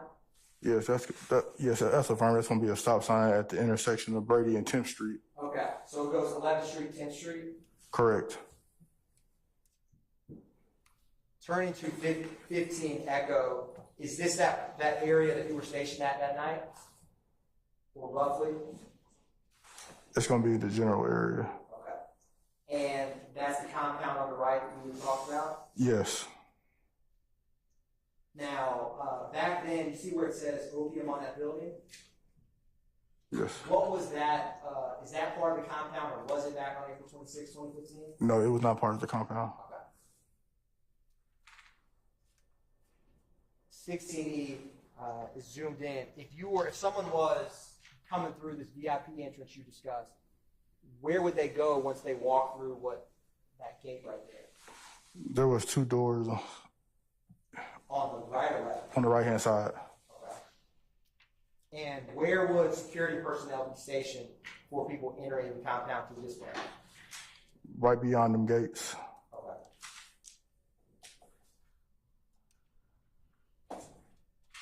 And this is another picture of that? Correct.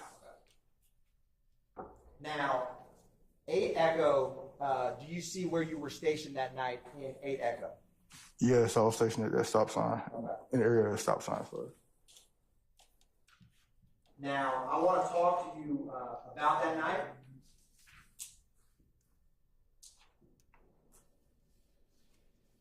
What time was the event supposed to start? Or what time was, Lil Wayne supposed to appear? I'm not sure on what time he was supposed to appear, but the club was open from 10 to 3. 10 to 3. And when you first got there, had Lil Wayne arrived yet? No. Do you remember him ever arriving at some point while you were on shift? I don't recall him arriving. Okay. As in, did you ever personally see him arrive or realize he got there? No. Okay. Now, I'm going to publish 29 Echo. Do you know where what side street is this right here? That's going to be the intersection of 10th and Brady. Okay. Now, do you know or remember learning how Lil Wayne got to the compound in his entourage? It was going to be on a tour bus. Okay. Do you know where that tour bus parked? It was somewhere in that area over there. And by over there, can you point for the jury where it was? Right here. Okay. And just to orient the compound where you were stationed, would that be to the right or left on 29 Echo? It'd be to the right. Okay.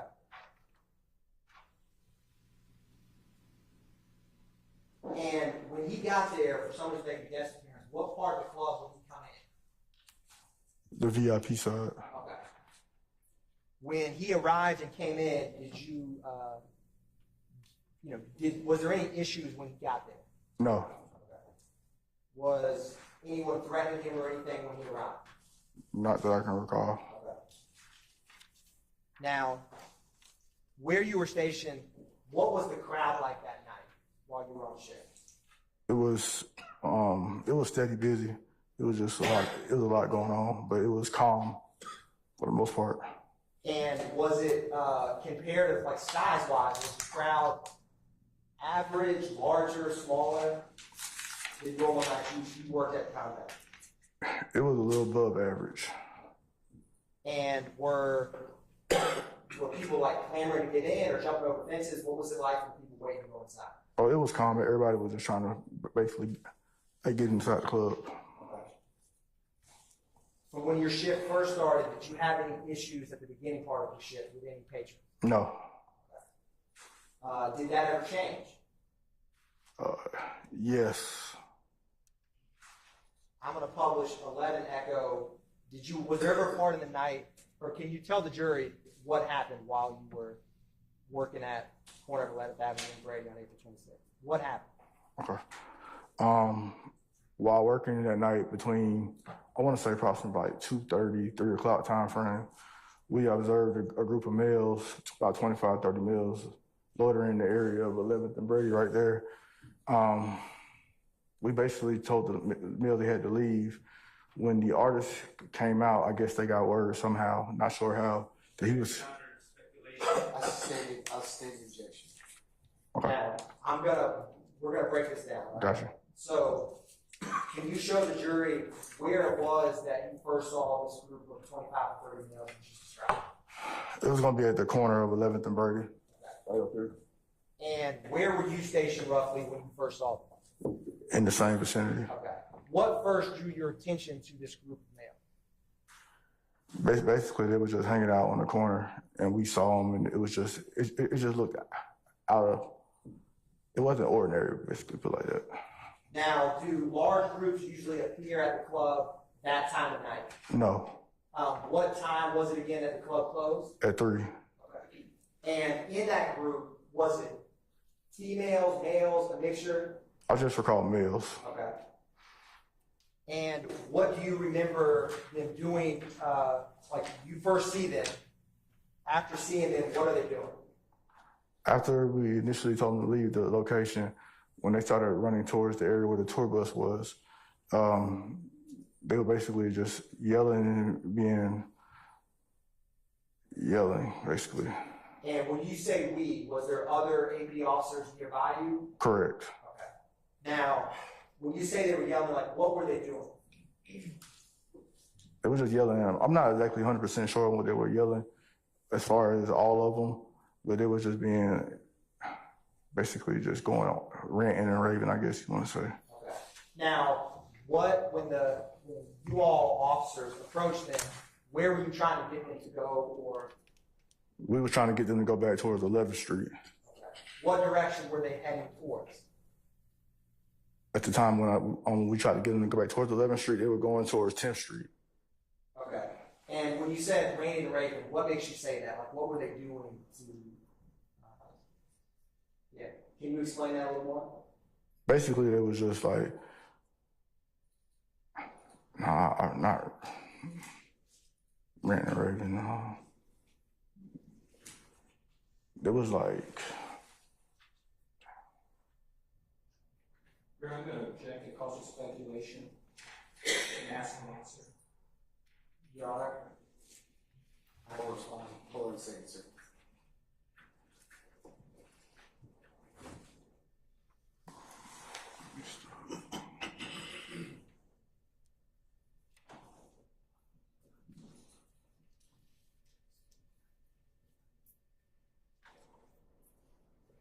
I'm going to overrule the objection. You can answer it. Now that you got some time, what was the group doing? They were just like being disruptive. And they were making like gestures, disruptive gestures, basically. What do you mean by disruptive gestures? Like they was trying to get towards to the area where the bus was located at. Okay.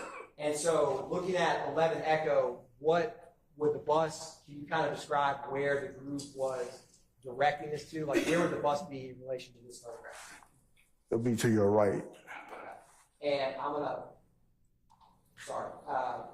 11 Echo, so did you recognize anyone in that group? Yes, at the time I recognized Pee Wee. Okay. And you say Pee Wee, do you know what his name is? Is that a nickname? Yeah, it's a nickname. Okay. I know him from the club scenes too at Atlanta over time. Okay. What was who you knew was Pee Wee doing when you saw him? He was basically the leader of the group. He was in the front yelling out obscene. Objections, what you say? Your Honor, I have a response to that. Yes, sir. So Your Honor, what SPO, it's a co-conspirator statement. I'm happy to approach the bench if I need to. Now, what's your approach? Okay.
us who you knew as Pee Wee during when you saw him? Answer.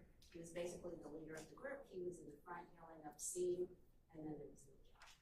You didn't finish. Okay, and as to the objection, as mentioned earlier, I will overrule the objection for the basis given the court's current ruling. Thank you, Your Honor. And I'll give you continuing objection.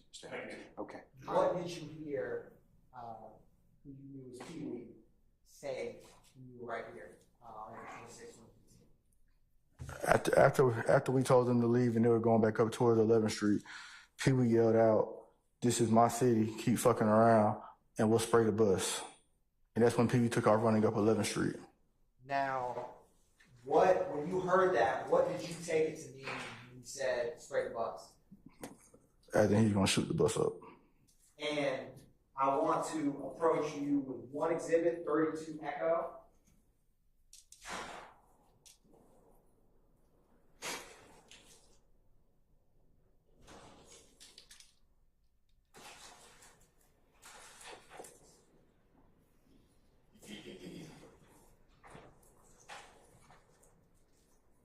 Your Honor, I showed this to defense counsel. I'm handing the witness what's been marked as 32 Echo. Correct. Do you recognize or take a look at that? And what is 32 Echo? It's gonna be Pee Wee And how do you recognize him?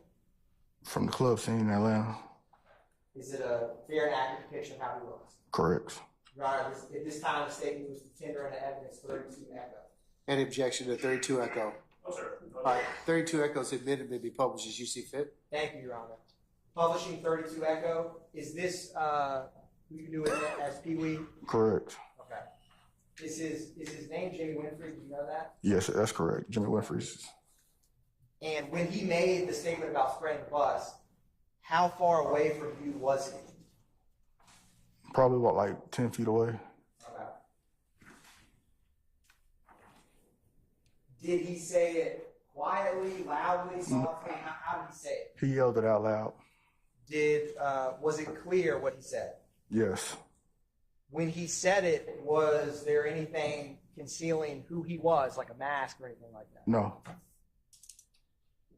Now, after he said that, or let me ask you this. While this is going on with the group of males, and I'm going to publish 25 Echo, and what Winfrey said, did anyone from Lil Wayne or their entourage exit the compound near this time?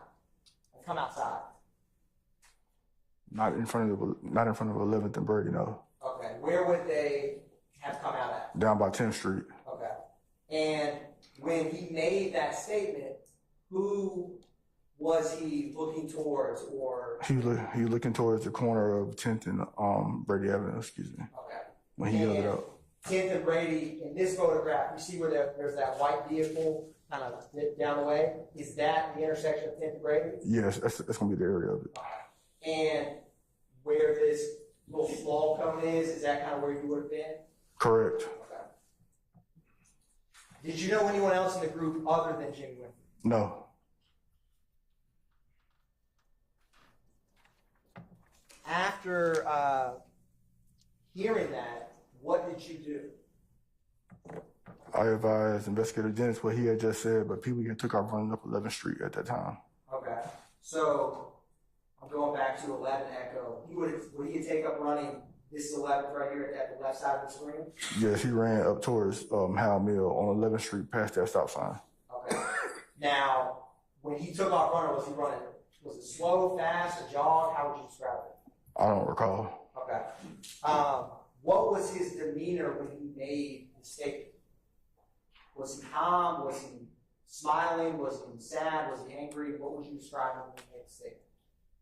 I don't recall. It was just, I don't recall. Okay. Was he by himself when he made the statement, or were other people around? When he made the statement, when he made the statement, he's with the whole crew. And do you recall any gestures or anything to anyone that Winfrey or anyone in that crowd was making? No. After he went up 11th Street, did you ever see him again? Yes, probably about Between 2 to 5 minutes later, Pee Wee came back down 11th Street towards Brady, driving a white and color Z28 Camaro, and he stopped at the stop sign while I was standing in the middle of the street of 11th and Brady. Okay. I'm gonna go to 6 Echo. Where were you when? Is this Brady and 11th Street? Correct. Where were you when you first saw him in this vehicle? Where that white line is in the picture, Can excuse you me. point for the jury? Right up here. Okay. And where was any other officers nearby you? Dennis was probably like 15 yards away from me. Can you point for where Dennis was? He was gonna probably be right here where the double yellow lines are. Now, one second.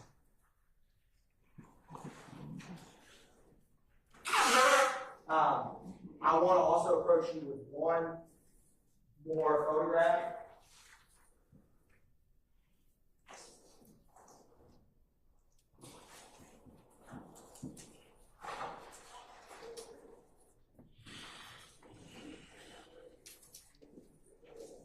Your Honor, I've shown defense counsel 33 Echo. I'm approaching Senior Patrol Officer Finney. Can you take a look at that? Do you recognize that? Yes, that's gonna be a white and colored Z28 Camaro. Okay. And is it a fair and accurate depiction of how that vehicle that you saw looked on April 26, 2015? Correct. Your Honor, the state's going to tender for demonstrative purposes 33 Echo. Any objection to 33 Echo, gentlemen? No objection. All right, 33 Echo is admitted, may be published as you see fit.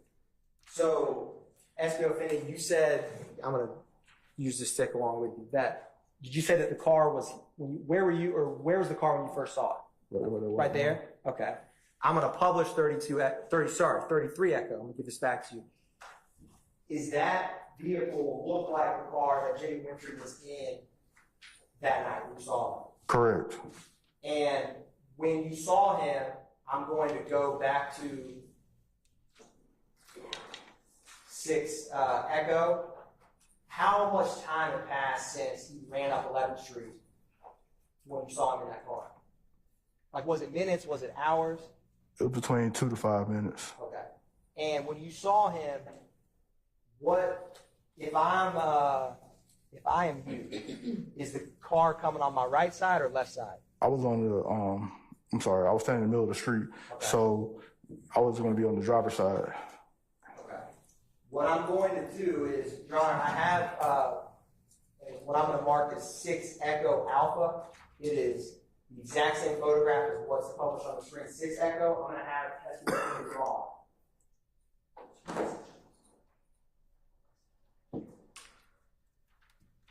So SBO Finney, I'm approaching you with 6 Echo Alpha, and I'm going to give you a Sharpie.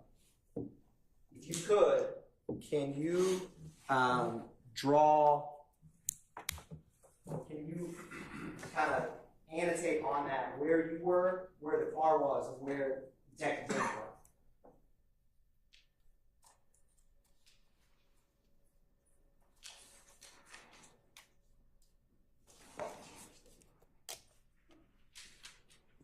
And is that 6 Echo Alpha that you're writing on, is that, other than your writing, the same photograph as 6 Echo as published on the screen? Correct. Okay. What did you, Um, can you kind of describe to the jury, using the pointer, what you drew on 6 Echo Alpha? yes, I put the car exactly where the white line is, and then I put myself right there below the car, and then I put Investigator Dennis in the middle of the street. Okay, so you said you put, is this the white line you're talking about with the car? Correct. And where, you tell me where to stop, where you would have been. Right there beside the white line. Okay, like here? No, go over. Here? This way. This way? Yeah, Okay, right you would have been there. here. Right there. Got it. And where would Dennis have been? In the middle of the street by the manhole cover. Okay, by here? Yes. Okay. Now, was his window down or up? It was down. Okay. What did you see when you drove past you? I saw a black assault rifle, butt up in the air, and with the muzzle of the weapon pointed towards the ground of the car. Okay. So was the gun in the passenger side of the vehicle? Correct. Okay. And so the muzzle was down, and you said the magazine was up? No, the butt of the gun. Okay, butt of the gun. And you said a black assault rifle. Do you know a common gun that it resembled? Assault rifle. I can't give you a make or model. That's fair. How close were you to the car when you saw the black assault rifle?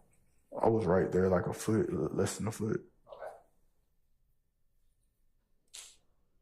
Now, did Mr. Winfrey, did he say anything or look over at you in any way when he drove past? He looked at me. He said something to me, but I don't remember what it was.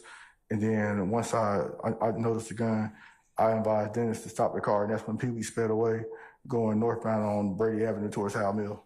Okay. Now, how quickly were you able to advise Fire Detective Dennis? It was like seconds. And what did you tell Investigator Dennis? That I saw the gun in the passenger seat. Did he have a reaction to that? Objection, Your Honor, call to hearing. I don't recall. I sustain the objection.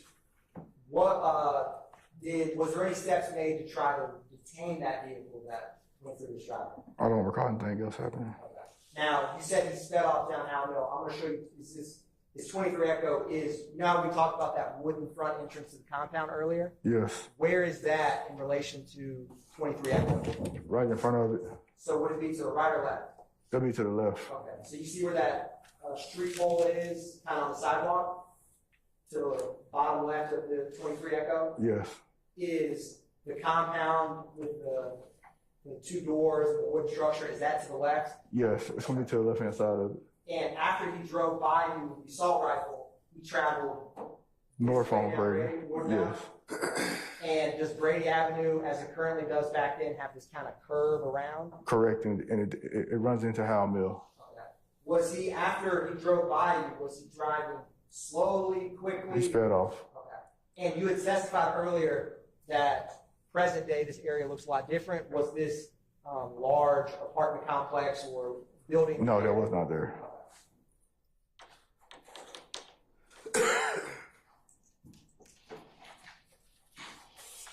Now, you stated earlier that you had been working at the compound. Well, how many years roughly were you working at the compound before April 26, 2015? Like 2 years, 5 years, 10 years? Probably about 5. Okay. And you had been working there a couple times a month? Correct. Okay.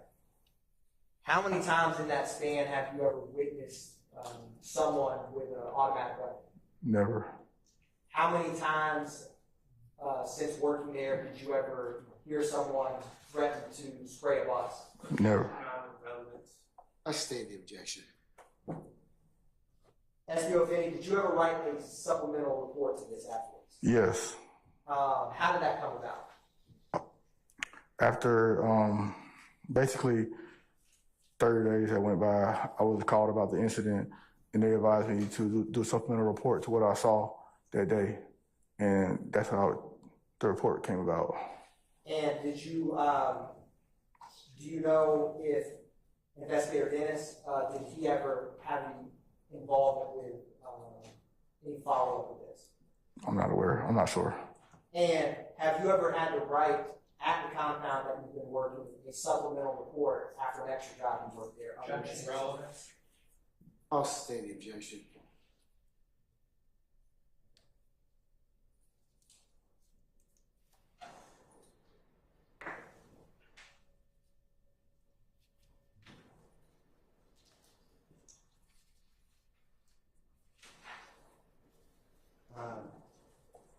So in present day, or let me ask you this. After this incident, how do you view what that night present? Like, how were your nerves during this? Your Honor, relevance. I sustain the objection.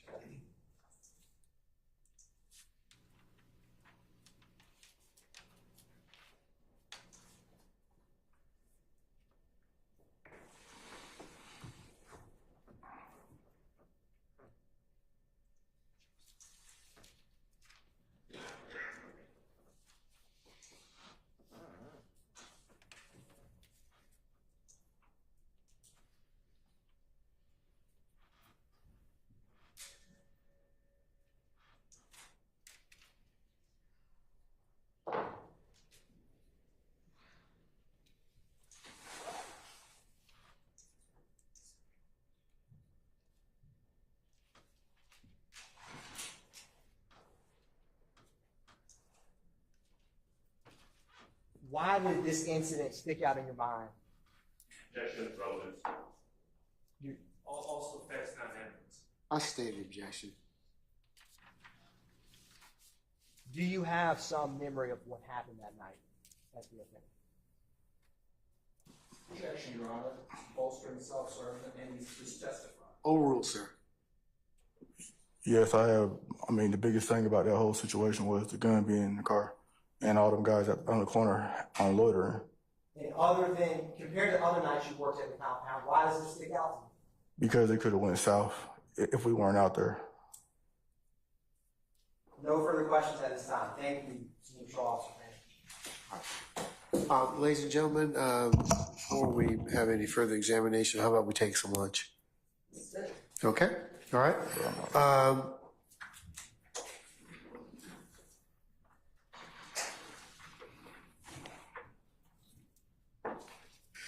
All right, ladies and gentlemen, how about we come back for 1:45?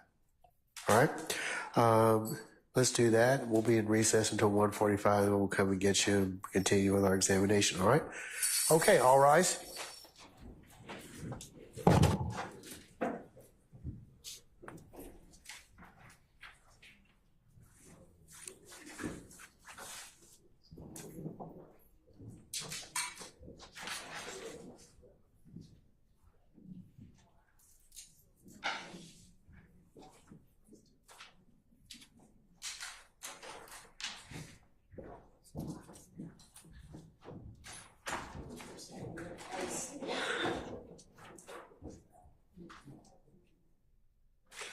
All right, ladies and gentlemen, please be seated. Our jury has left us. Officer Finney, we'll see you back at 1:45, okay?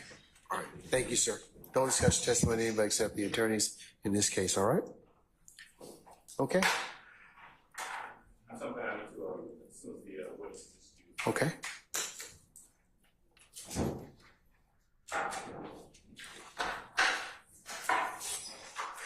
All right, our witness has left us. Yes, sir. Judge, I'm going to make an objection. I'm objecting to the both the question and the response. In regards to what? In regards to the witness testifying that this could have, quote, gone south. It goes to future dangerousness. I think that's impermissible. I would ask that last question and response be struck, and also that a curative instruction be given to the jury to disregard that statement and not consider it in any way in their deliberations. All right.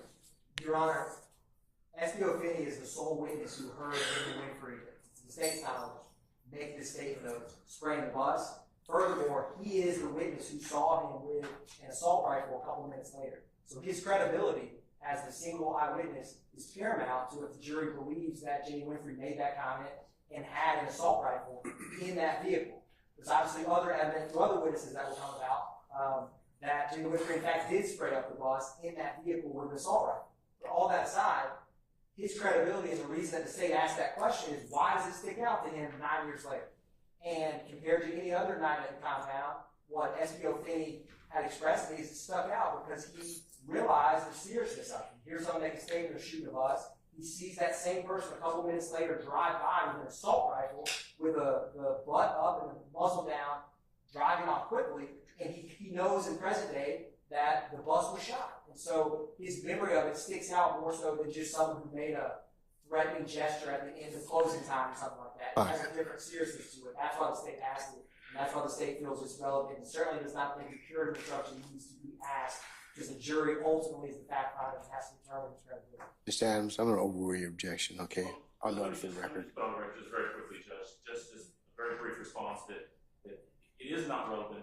He did testify to the factual aspect of what happened that night. He testified about the assault rifle. He testified about his observations. He testified about what was said.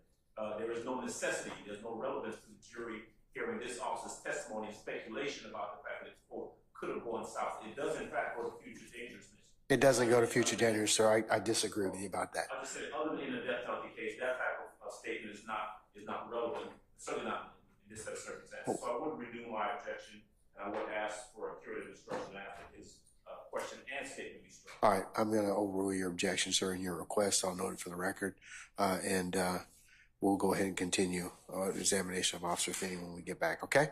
All right, enjoy your lunch. We'll see you in about an hour.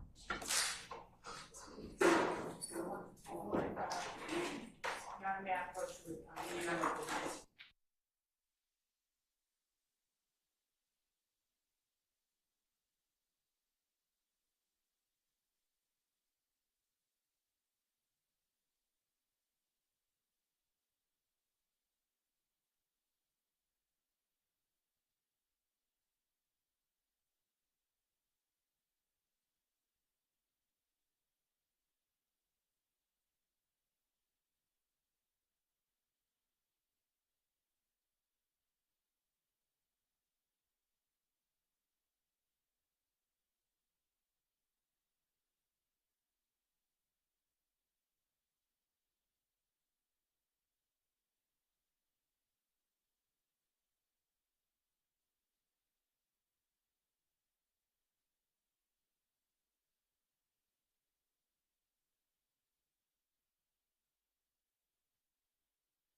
Yeah, Mr. Shart's up back there.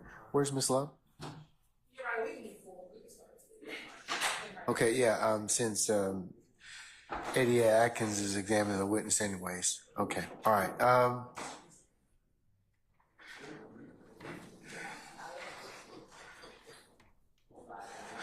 Okay, counsels, I'm going to call for our jurors in just a minute. Let me go ahead and just put a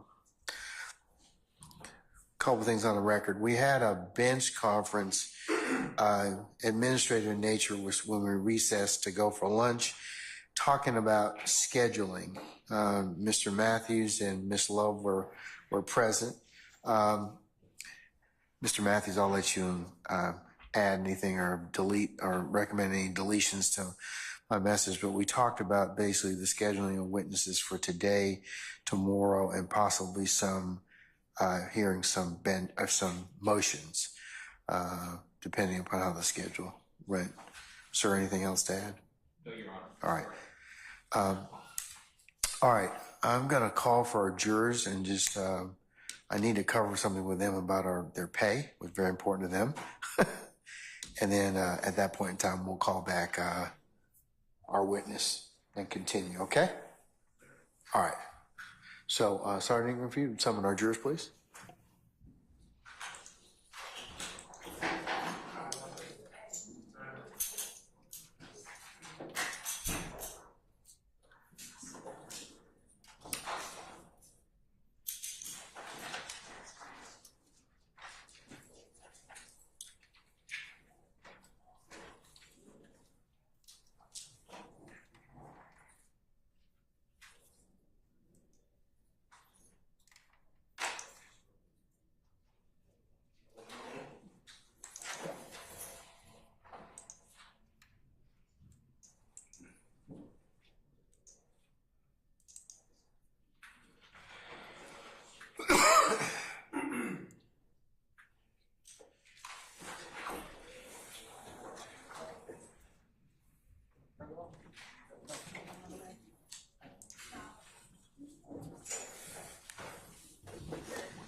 All right, thank you, Sergeant Ingram. Ladies and gentlemen, please be seated.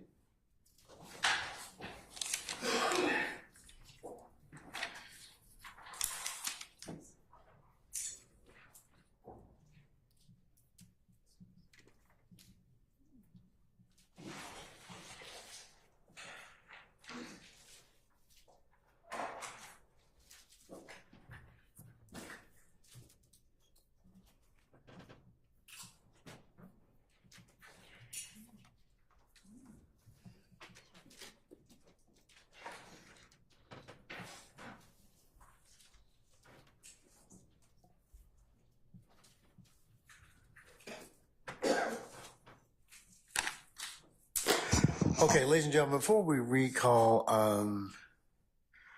Senior Patrol Officer Finney, let me go ahead and cover a topic that is very important and near and dear to your heart, a dirty five-letter word, money, okay? It has been brought to my attention in a note which I'll mark as the next course exhibit in order that you are checking on your pay for the following days, March the 28th and 29th, and April the 23rd and 24th. I have made such inquiry. The 23rd of April and 24th of April will be included on your next check, and we will remit for the dates in March on the 28th and 29th. You good? Okay, all right. Okay. One of your members asked about for the next couple of weeks coming through the middle of May, I haven't given you the exact dates as of yet, other than this Friday, of course. Thursday and Friday, we will have some administrative days. To accommodate somebody that has a graduation, we will start at noon on the 14th of May. Noon on the 14th. Will that be sufficient? Yes. Okay. All right. Okay. So right now that's the administrator that I have. I'll take up any further questions you all as a group may have at the conclusion of today. Okay. Fair enough? All right. Okay. Okay. Now back to our regularly scheduled programming. All right. If we could go ahead and reschedule or call in Senior Patrol Officer Finney, please. Yes, Your Honor. All right.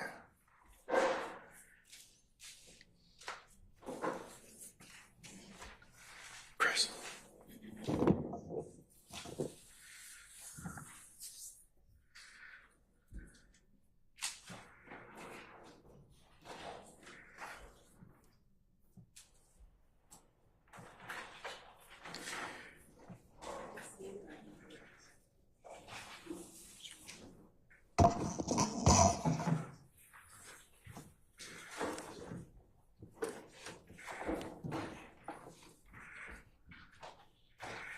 Okay, before we begin, councils, let me just remind you, since I get a lot of requests for your audible and people listen, State, if you could make sure, and offense as well, gentlemen and ladies, if you could speak directly in your microphones, that would be greatly appreciated. All right?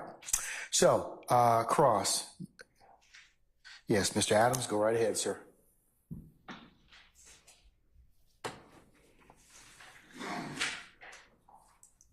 Officer Finney, good afternoon, sir.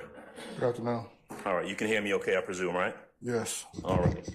So I'm going to ask you to do the same thing that the court asked you earlier. Your voice tends to trail off a little bit, so make sure you keep your voice up and speak into the microphone so we can all, especially the court reporter, hear what you're saying. Good? Gotcha.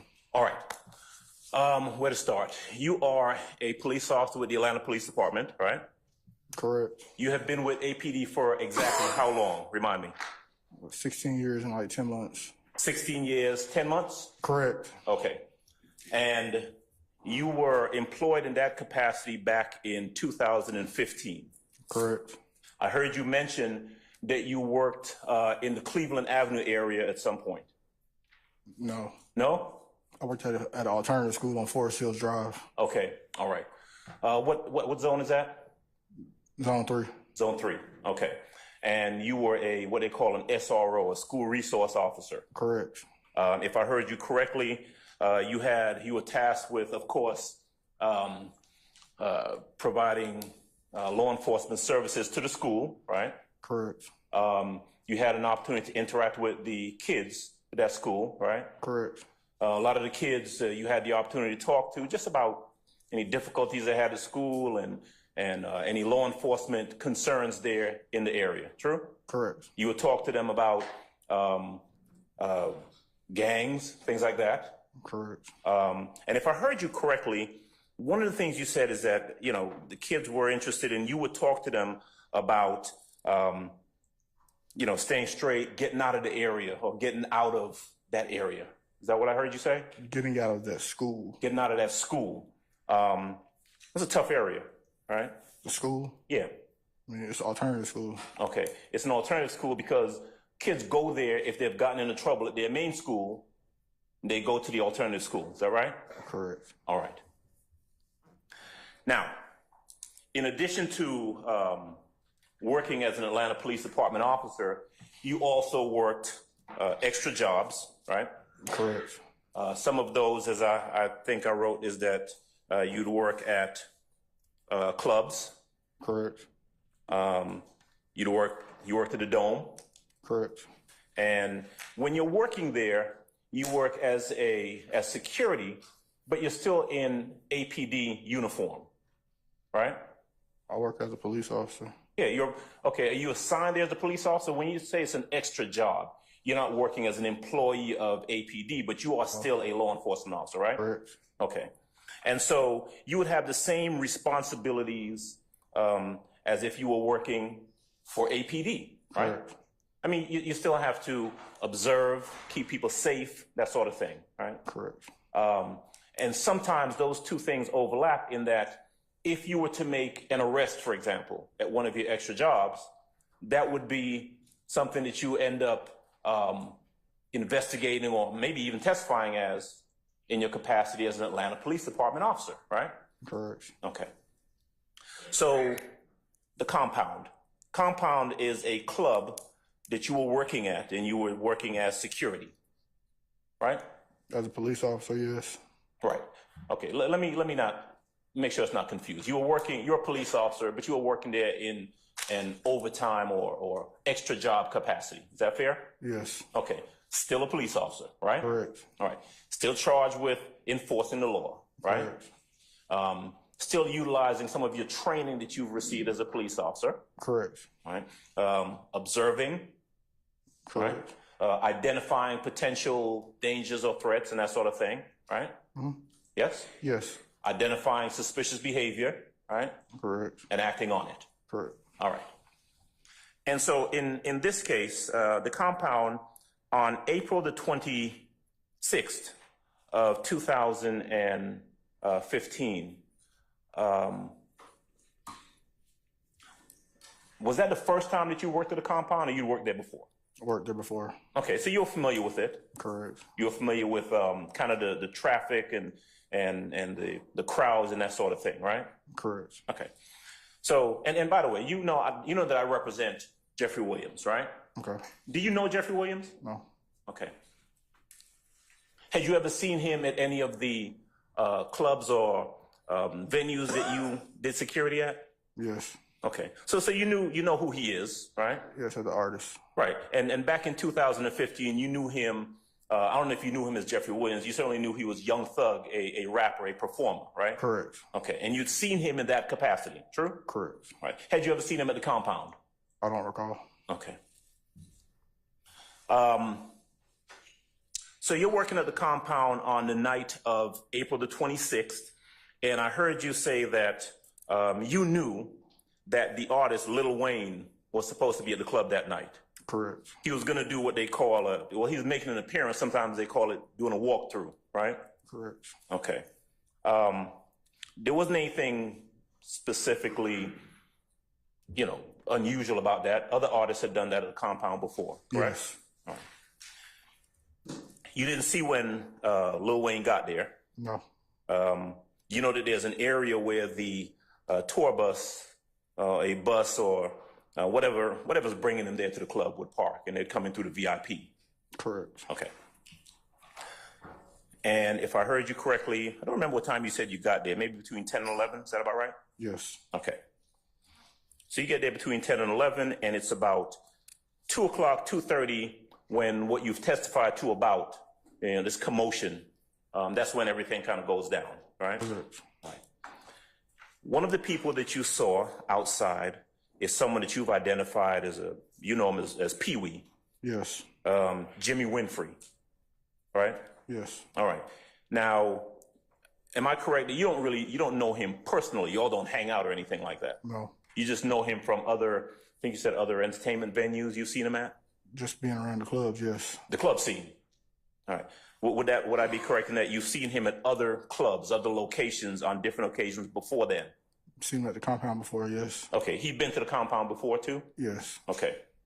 So when you saw him, what first got your attention, if I heard correctly, was you saw about a group of what you described as 25 to 30, either all males or mostly males, hanging out outside. Correct. Right. They were hanging, I think on the photograph you were showing earlier, kind of across the street from the compound. Is that right? Yes. On the corner. Yes. All right. Now, did you know for a fact that all of those folks were together, or did you just see essentially a group of people? It was just a large group of them hanging out together. Okay. Fair to say that the only person that you recognized and knew was Winfrey, Pee Wee. Yes. Okay. You're not able to tell this jury what the relationship between him and any of the other 25 or so people were, right? No. Just a group of folks on the corner. Correct. And the word that you used was that Winfrey appeared to be ranting and raving. Yes. He seemed kind of excited. Yes. You didn't know why. No, sir. You don't know what he was doing there at the club that night. Have no idea. I mean, no different than any other night that you'd seen him there before, right? Correct. You don't know what his relationship was to anyone inside the club or outside the club. Correct. All right. And I take it you don't know him. You didn't know him well enough to, to know if he had any sort of beef with anyone there that night, right? Correct. Okay. The only thing that you know is you see this guy Pee Wee, and he's kind of ranting and raving. He's kind of excitable, and at some point, he's heading in the direction of where the tour bus would be. Correct. Him and some other people. Correct. All right. You heard him say something to the effect of,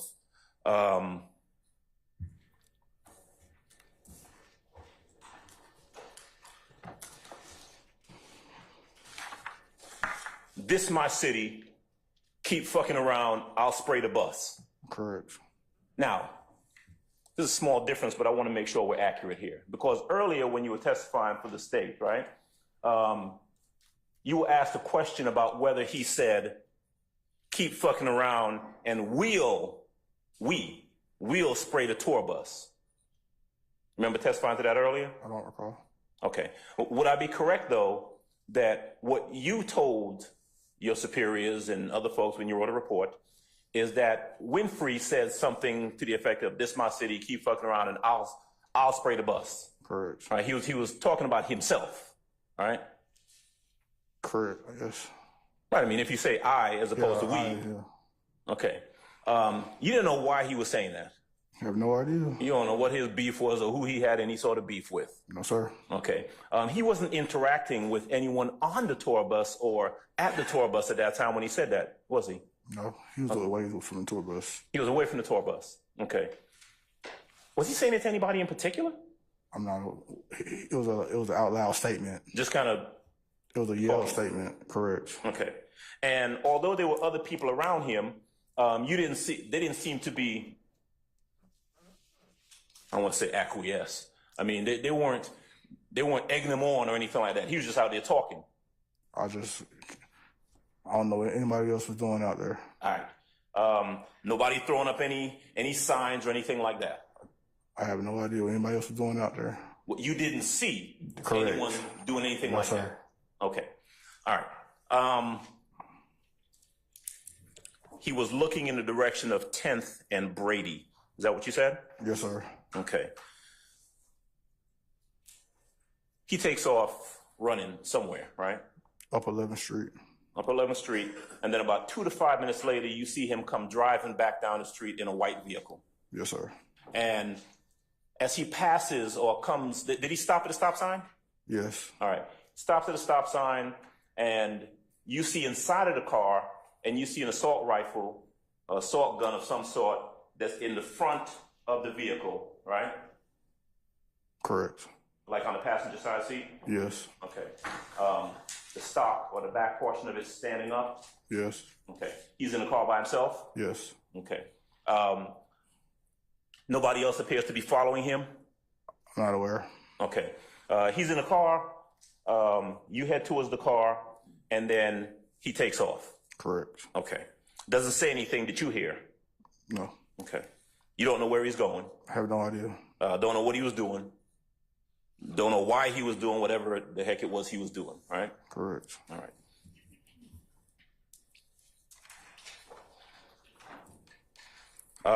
But you thought that was kind of odd. Correct. And so you told Dennis, Investigator Dennis, who was near there with you. He was doing security that night as well? Yeah. Okay. You told him what you observed. Correct. Investigator Dennis then took off, right? No. Okay. What did he do then? I'm not sure, but Pee Wee sped away at that point. Okay. All right. And then did Dennis do anything after that? I don't recall what Dennis did. Okay. And that was pretty much it in terms of what you observed that night, right? Correct. Okay.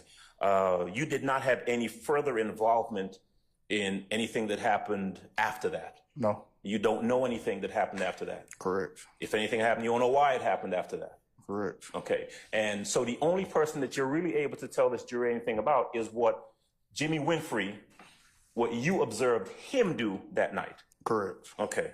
About a month later, someone contacts you, someone from APD, I guess, tell me if I'm right or wrong, contacts you and says, look, you got to write a report. Correct. And you did. Yes. And everything you put in that report was everything that you just testified to this jury. Correct. All right.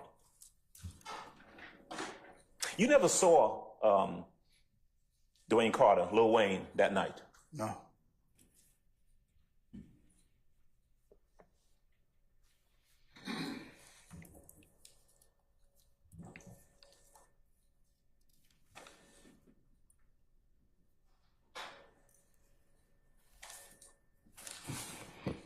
Did you have any interaction with the tour bus or the driver of the tour bus or anything No. like that? No?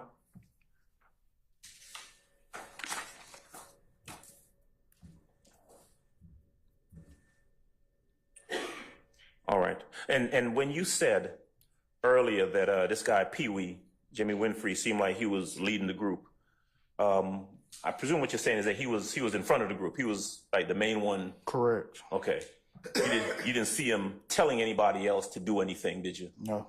Okay. And that's it, right? That's pretty much what you saw that night. Correct. Okay. One moment, please. Yes, sir.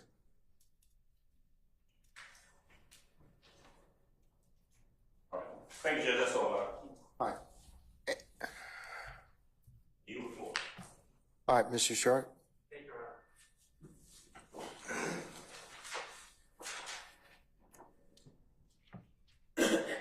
Officer Finney. Hello. Hello. Good afternoon. How you doing? I'm well. How are you, sir? Good. All right. Nice to meet you. My name is Max Shard. I represent Shannon Stillwell. You testified that you've been an officer, I believe you said 16 years and 10 months. Is that Correct. Okay. And at APD, they teach you how to write police reports, correct? Correct. And you are expected as an officer to document your work as a police officer, correct? Correct. When you write police reports, you want to make sure you're accurate in your police reports, correct? Correct. And make sure you provide details in your police Correct. report, correct? Okay. And writing police reports allows you to memorialize facts and observations while they're fresh in your mind, correct? Correct. For instance, today, we, the lawyers, are asking you about something that happened 9 years ago, right? Yes. Okay, and things were fresher in your mind when you wrote your report in this case, correct? Yes. And I'm going to use an example. Do you have a copy of your report? Not in front of me. Your Honor, may I approach the witness? Just mark it and show them what. Okay. Mark it as an exhibit. So This will be DS 14. show it to the state. Are you I'm not doing anything. I'm chatting on my Okay. Is this the report you wrote? Correct. Okay. Now, I'm going to use an example. Today on direct, when the state asked you questions about what happened, you were not referring to your report. You were not reading your report when you answered the questions, were you? Correct. Okay. And you erroneously said that Jimmy Winfrey said, "This is my city, keep fucking around, we'll spray the bus." That's what you testified to, correct? Objection, Your Honor. I'll defer to Ms. Weaver. I don't remember that characterization of Weaver. Mischaracterization of evidence is the state's objection. It's not. I'll sustain the objection. The jury will just be instructed to hear what they heard. But upon reviewing your report, you have your report in front of you, you can tell the jury that, in fact, he said, "This is my city, keep fucking around, I'll spray the bus." Correct? Correct. And that's actually what was said, correct? Correct. Okay. So you were able, because you wrote a report, you were able to make sure your testimony in court was accurate and correct. Mhm. All right? Correct. Now, I just want to ask about Mr. Jimmy Winfrey. You recognized him? Yes. Okay. And Mr. Adams clarified about whether he was not telling anyone to do anything, correct? I In that say group? that. Yes, I cannot say that. Okay. Did he appear intoxicated to you? I don't recall. Okay, fair. And you indicated that he was making gestures, Jimmy Winfrey was making gestures, correct? Correct. But you did not observe other people making gestures? I don't recall. Okay. And when you saw Jimmy Winfrey in that white Camaro Z28 a few minutes later, he was riding by himself, correct? Correct. And you observed a gun in the car with him, correct? Correct. Okay. And you did not notice any other cars that appeared to be riding in tandem with him, did you? Correct. And you didn't know anything like that in your report, did you? Okay. I have nothing further. Thank you. Thank you, sir. Anyone else? Yes, Mr. Matthews. Investigator Finney, just have one or two questions for you. Microphone, please. Yes, sir. Investigator Finney, I just have one or two questions. Good afternoon, sir. How are you today? How are you doing? Doing well, thank you. Is this the first time that you've testified in court on this case? Yes. Okay, that's all I have. Thank you. Anyone else? Any redirect? Yes, Your Honor.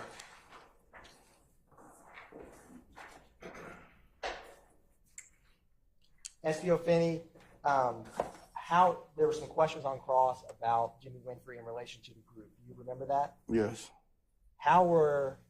Why did you determine, or how were you able to determine that Jimmy Winfrey, as you put it, was the leader of that group? What made you say that?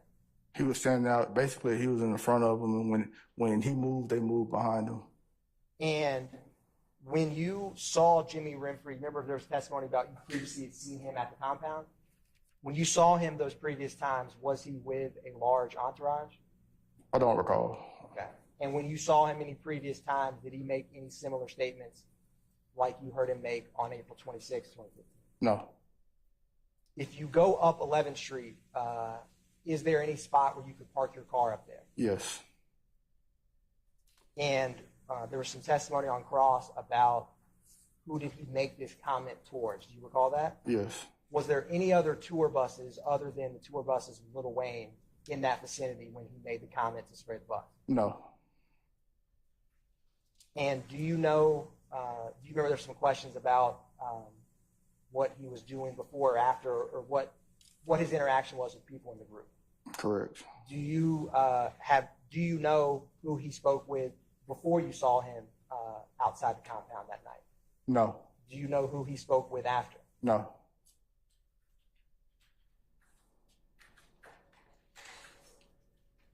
No further questions. Thank you. Anything further, Mr. Adams?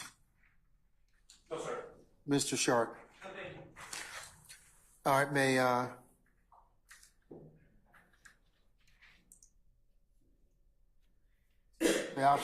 Senior Officer Finney be permanently or temporarily excused as a witness? He may be permanently excused.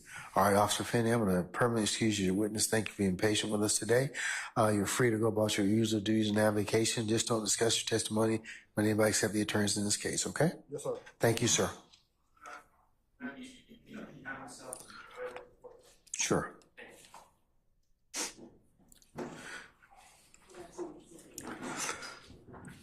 You have to mark it. You have to mark it. I marked it as, yeah, that will, yeah. No, but we have to, since you showed it, we'll just keep it for the purpose of record. Okay.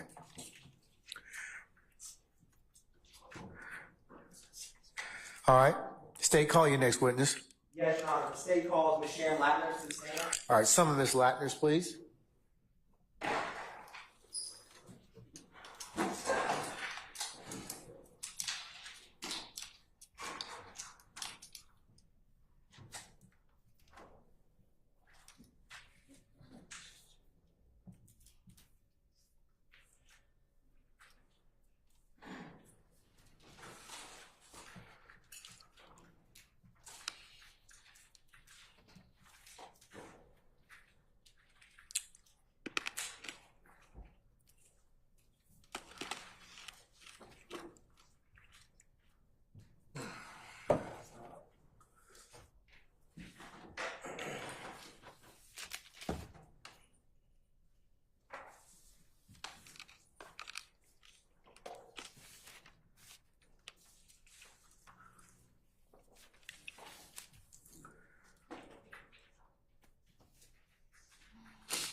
Ms. Latners, good afternoon again.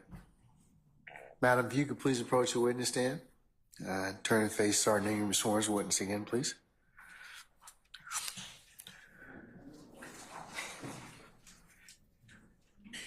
Raise your right hand. You swear firm testimony you give the truth, the whole truth, and nothing but the truth. I do. Have a seat. Spell your name. Sharon Latners, SharonLatners. Good afternoon, Ms. Latner. Good afternoon, sir.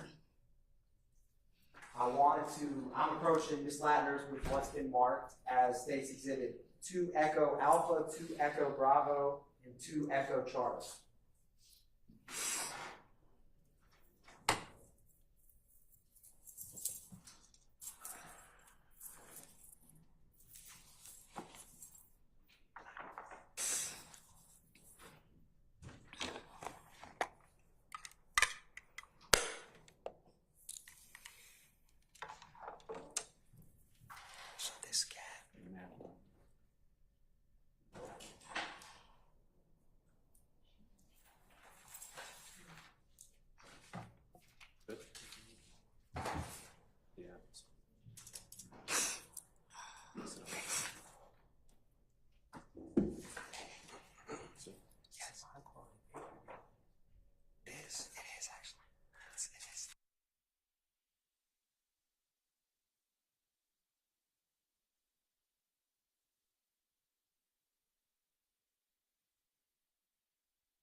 Ms. Latner, I'm going to hand you these 3 exhibits.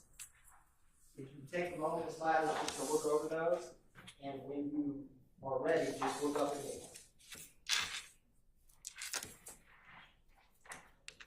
What are those, Ms. Latner? You have a copy of the CAD report, and you have a copy of the 911 audio. And is there 2 CAD reports before you? Yes. Are they a fair and accurate depiction of 2 CAD reports and a 911 call from April 26, 2015? Yes. Your Honor, at this time, the state has moved to 10-minute evidence 2 Echo Alpha through subsection Charlie. Any objection to states 2 Echo Alpha, Bravo, or Charlie? Yes, I'm going to object based on confirmation clause and also based on the cumulative of the witness testimony. Is that all 3, sir? As to all 3 exhibits? As to the 2 CAD reports. Or I need to, can I see them first? Yes, Your Honor.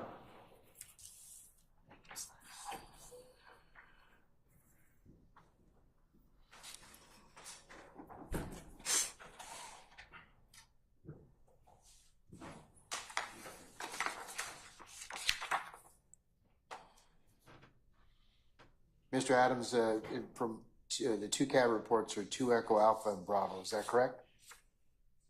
Yes. And you can take a look at them. That's why I want to look at them. Is Charlie the audio? Yes, Your Honor. Is there any objection to Charlie? Yeah, I'm going to have the same objection. Okay. Okay. And confirmation clause. Can we just, something's come up. Can we just take a brief comfort break just a second? Okay. We'll be in recess.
I have, Lieutenant Walker, is everybody here, madam?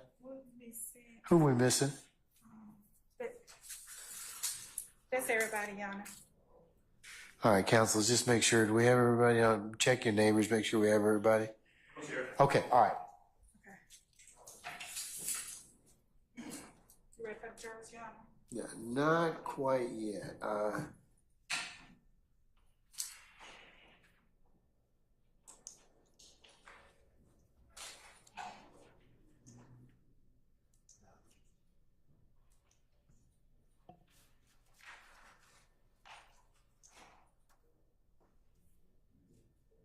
Okay. Prepare our jurors, please. Yes, Your Honor. Okay, and then I'll tell you when to bring everybody. Okay. All right. Ladies and gentlemen, as an administrative matter, one of our jurors is taken ill, and we're gonna need to send her for medical treatment. So we're gonna recess for today. Don't know what, or don't have any idea what may happen, so I'll have to keep you all posted as to in that respect. However, I would ask, is there anything else that we as a body, hold on, Lieutenant, that need to take up tomorrow, we can take up tomorrow? Your Honor, I don't think it's right, but you did specifically instruct me to keep reminding you. So About? those motions I filed last week, I don't think it's right, and I don't think the state's ready yet, but I am. Then why are you bringing it up? Because you told me to. Okay, all right. Okay. Judge, the only thing that we would ask, and I know you can't even tell us right now because we don't know the status, but a witness that we've flown in at the appropriate time, if the court could let us know if we would possibly be able to put that witness up. Well, we need jurors in order to, our jury a complement in order to do that. So let's not put the cart before the horse on that issue.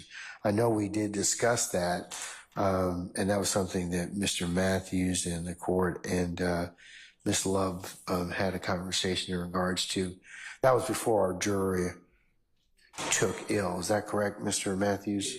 All right. So let's put a pin in that for the time being. Let's see how things go. But is there anything else in the immediacy, like within the next 3 to 5 days, that we can take up and utilize for tomorrow, or some things that we need to take up that you foresee coming up, given the witnesses that you're going to be calling? That was what I was going to say. As a matter of course, what we'll do is call through the next few weeks, and if there are matters that we believe should be addressed beforehand so that we don't have to encounter any holdups, we will bring that to the court's attention and to the council's attention before tomorrow, and hopefully we'll be able to hash out some of those. All right, so let's just say, councils, tomorrow will be a work day for us and your clients, okay? So we'll have your clients come. We'll take up any other administrative or other motions that I need that are issues that are forthcoming. So, and I can then update you all on the progress of our juror. So, okay? Thank you. All right, anything else? All right, I'm going to call our jurors out, tell them that they will be in recess, and for tomorrow we'll take up things accordingly with them. As you know, they'll be out administratively through Thursday and Friday, and they'll come back on Monday the 6th of May. All right, Lieutenant Walker, summon our jurors, please. All right. Jack, where you going, man?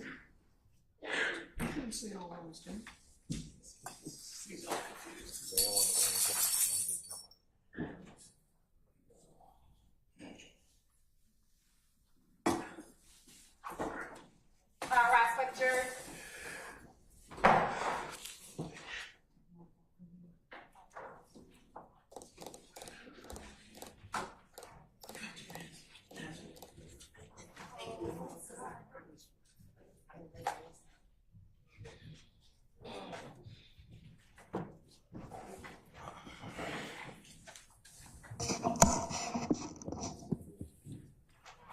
Your Honor, all jurors are present in the county court. All right. Ladies and gentlemen, please be seated. Except for our juror that is ill, correct, madam? Okay, all right. Ladies and gentlemen, jury, given that one of your member has, or your number is taken ill, and we need to find out status or at least what's going on, I'm going to recess you all for the day. Tomorrow, just, we'll notify you this evening whether or not things change and if we can hold court tomorrow, but it is likely that we'll probably you'll have an administrative day tomorrow, and then you were supposed to get Thursday and Friday anyways. So depending upon what I hear tonight as updates, let's just go ahead and right now, unless I notify you otherwise to come in, that we'll go ahead and just you'll be on an administrative day tomorrow. But that could change tonight as we get some word that things are okay. I'll tell you to come in, okay? All right. Ladies and gentlemen, do you have any ministerial inquiry of me at this point? Do we have an anticipated time for Monday then? Mondays, you'll be here for 8:30 for an anticipated 9 o'clock start time, okay? All right, anybody else? Okay. All right, ladies and gentlemen, let's go ahead and just recap as we do ordinarily. Leave your notepads in the basket. Don't discuss anything in regards to the case or anything you've heard amongst each other on onesies and twosies, or even as you leave this place, going back to your respective places in our great county. Do not go by and visit any of the scenes you may have heard about or depicted through testimony. Please do not try and do any extra research. As remember I told you before, the only thing you can consider is what's lawfully presented within the four walls of this courtroom. Also, it would be a violation for you to recap the testimony meeting or handicap it, meaning while you're sitting back there, hey, what'd you think about the testimony of X? It would not be permissible because you've not heard everything in this case, and I have not given you any instructions on how you to begin your deliberative process. So please resist temptation of doing that. Please also, ladies and gentlemen, do not listen to any news media or third-party accounts of this particular trial, nor go to any third-party websites or reference materials to consider anything that was anything that may be presented or offered by those sites. Also, if any third party tries to reach out to you, either directly, independently, or through text or other means, your duty would be to let Sergeant Ingram and myself know immediately. So, and ladies and gentlemen, again, thank you for your patience and your attention that you've given to us, and we'll hope that your colleague is health improves and we find out exactly what's going on. Okay, so ladies and gentlemen, do you have any other inquiry of me at this point in time? No. Okay, ladies and gentlemen, unless you have anything else, just be on the lookout this evening. We'll touch base with you, but it is highly likely that we'll probably see you Monday on the 5th of May, okay? All right, okay, all rise.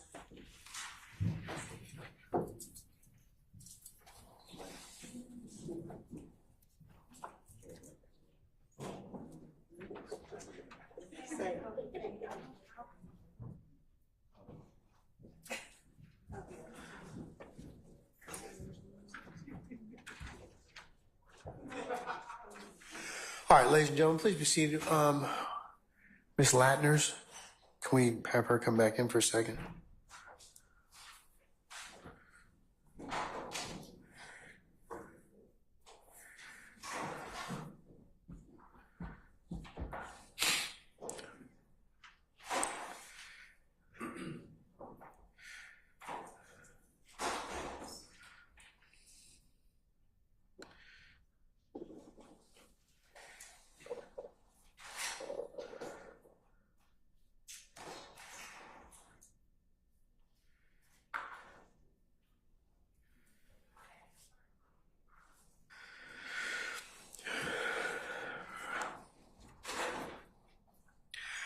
Ms. Latners, we've had a situation come up and we're going to have to recess for the day.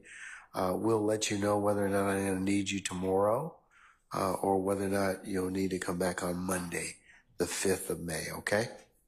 All right, and if it's tomorrow, we'll let you know the time.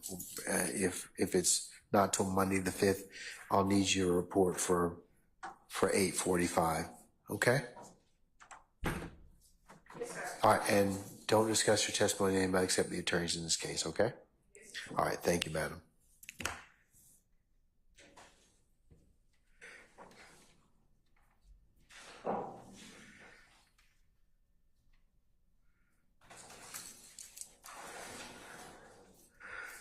All right, ladies and gentlemen, our witnesses left us. Is there anything else we need to cover?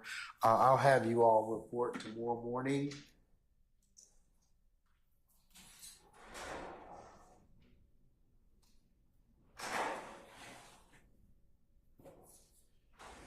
For 11 o'clock. And we can take up any business that we have at that point in time, okay? All right, anything further? All right, hearing none, we'll see everybody tomorrow at 1100 hours, okay? All right, we're in recess. All right. Your Honor,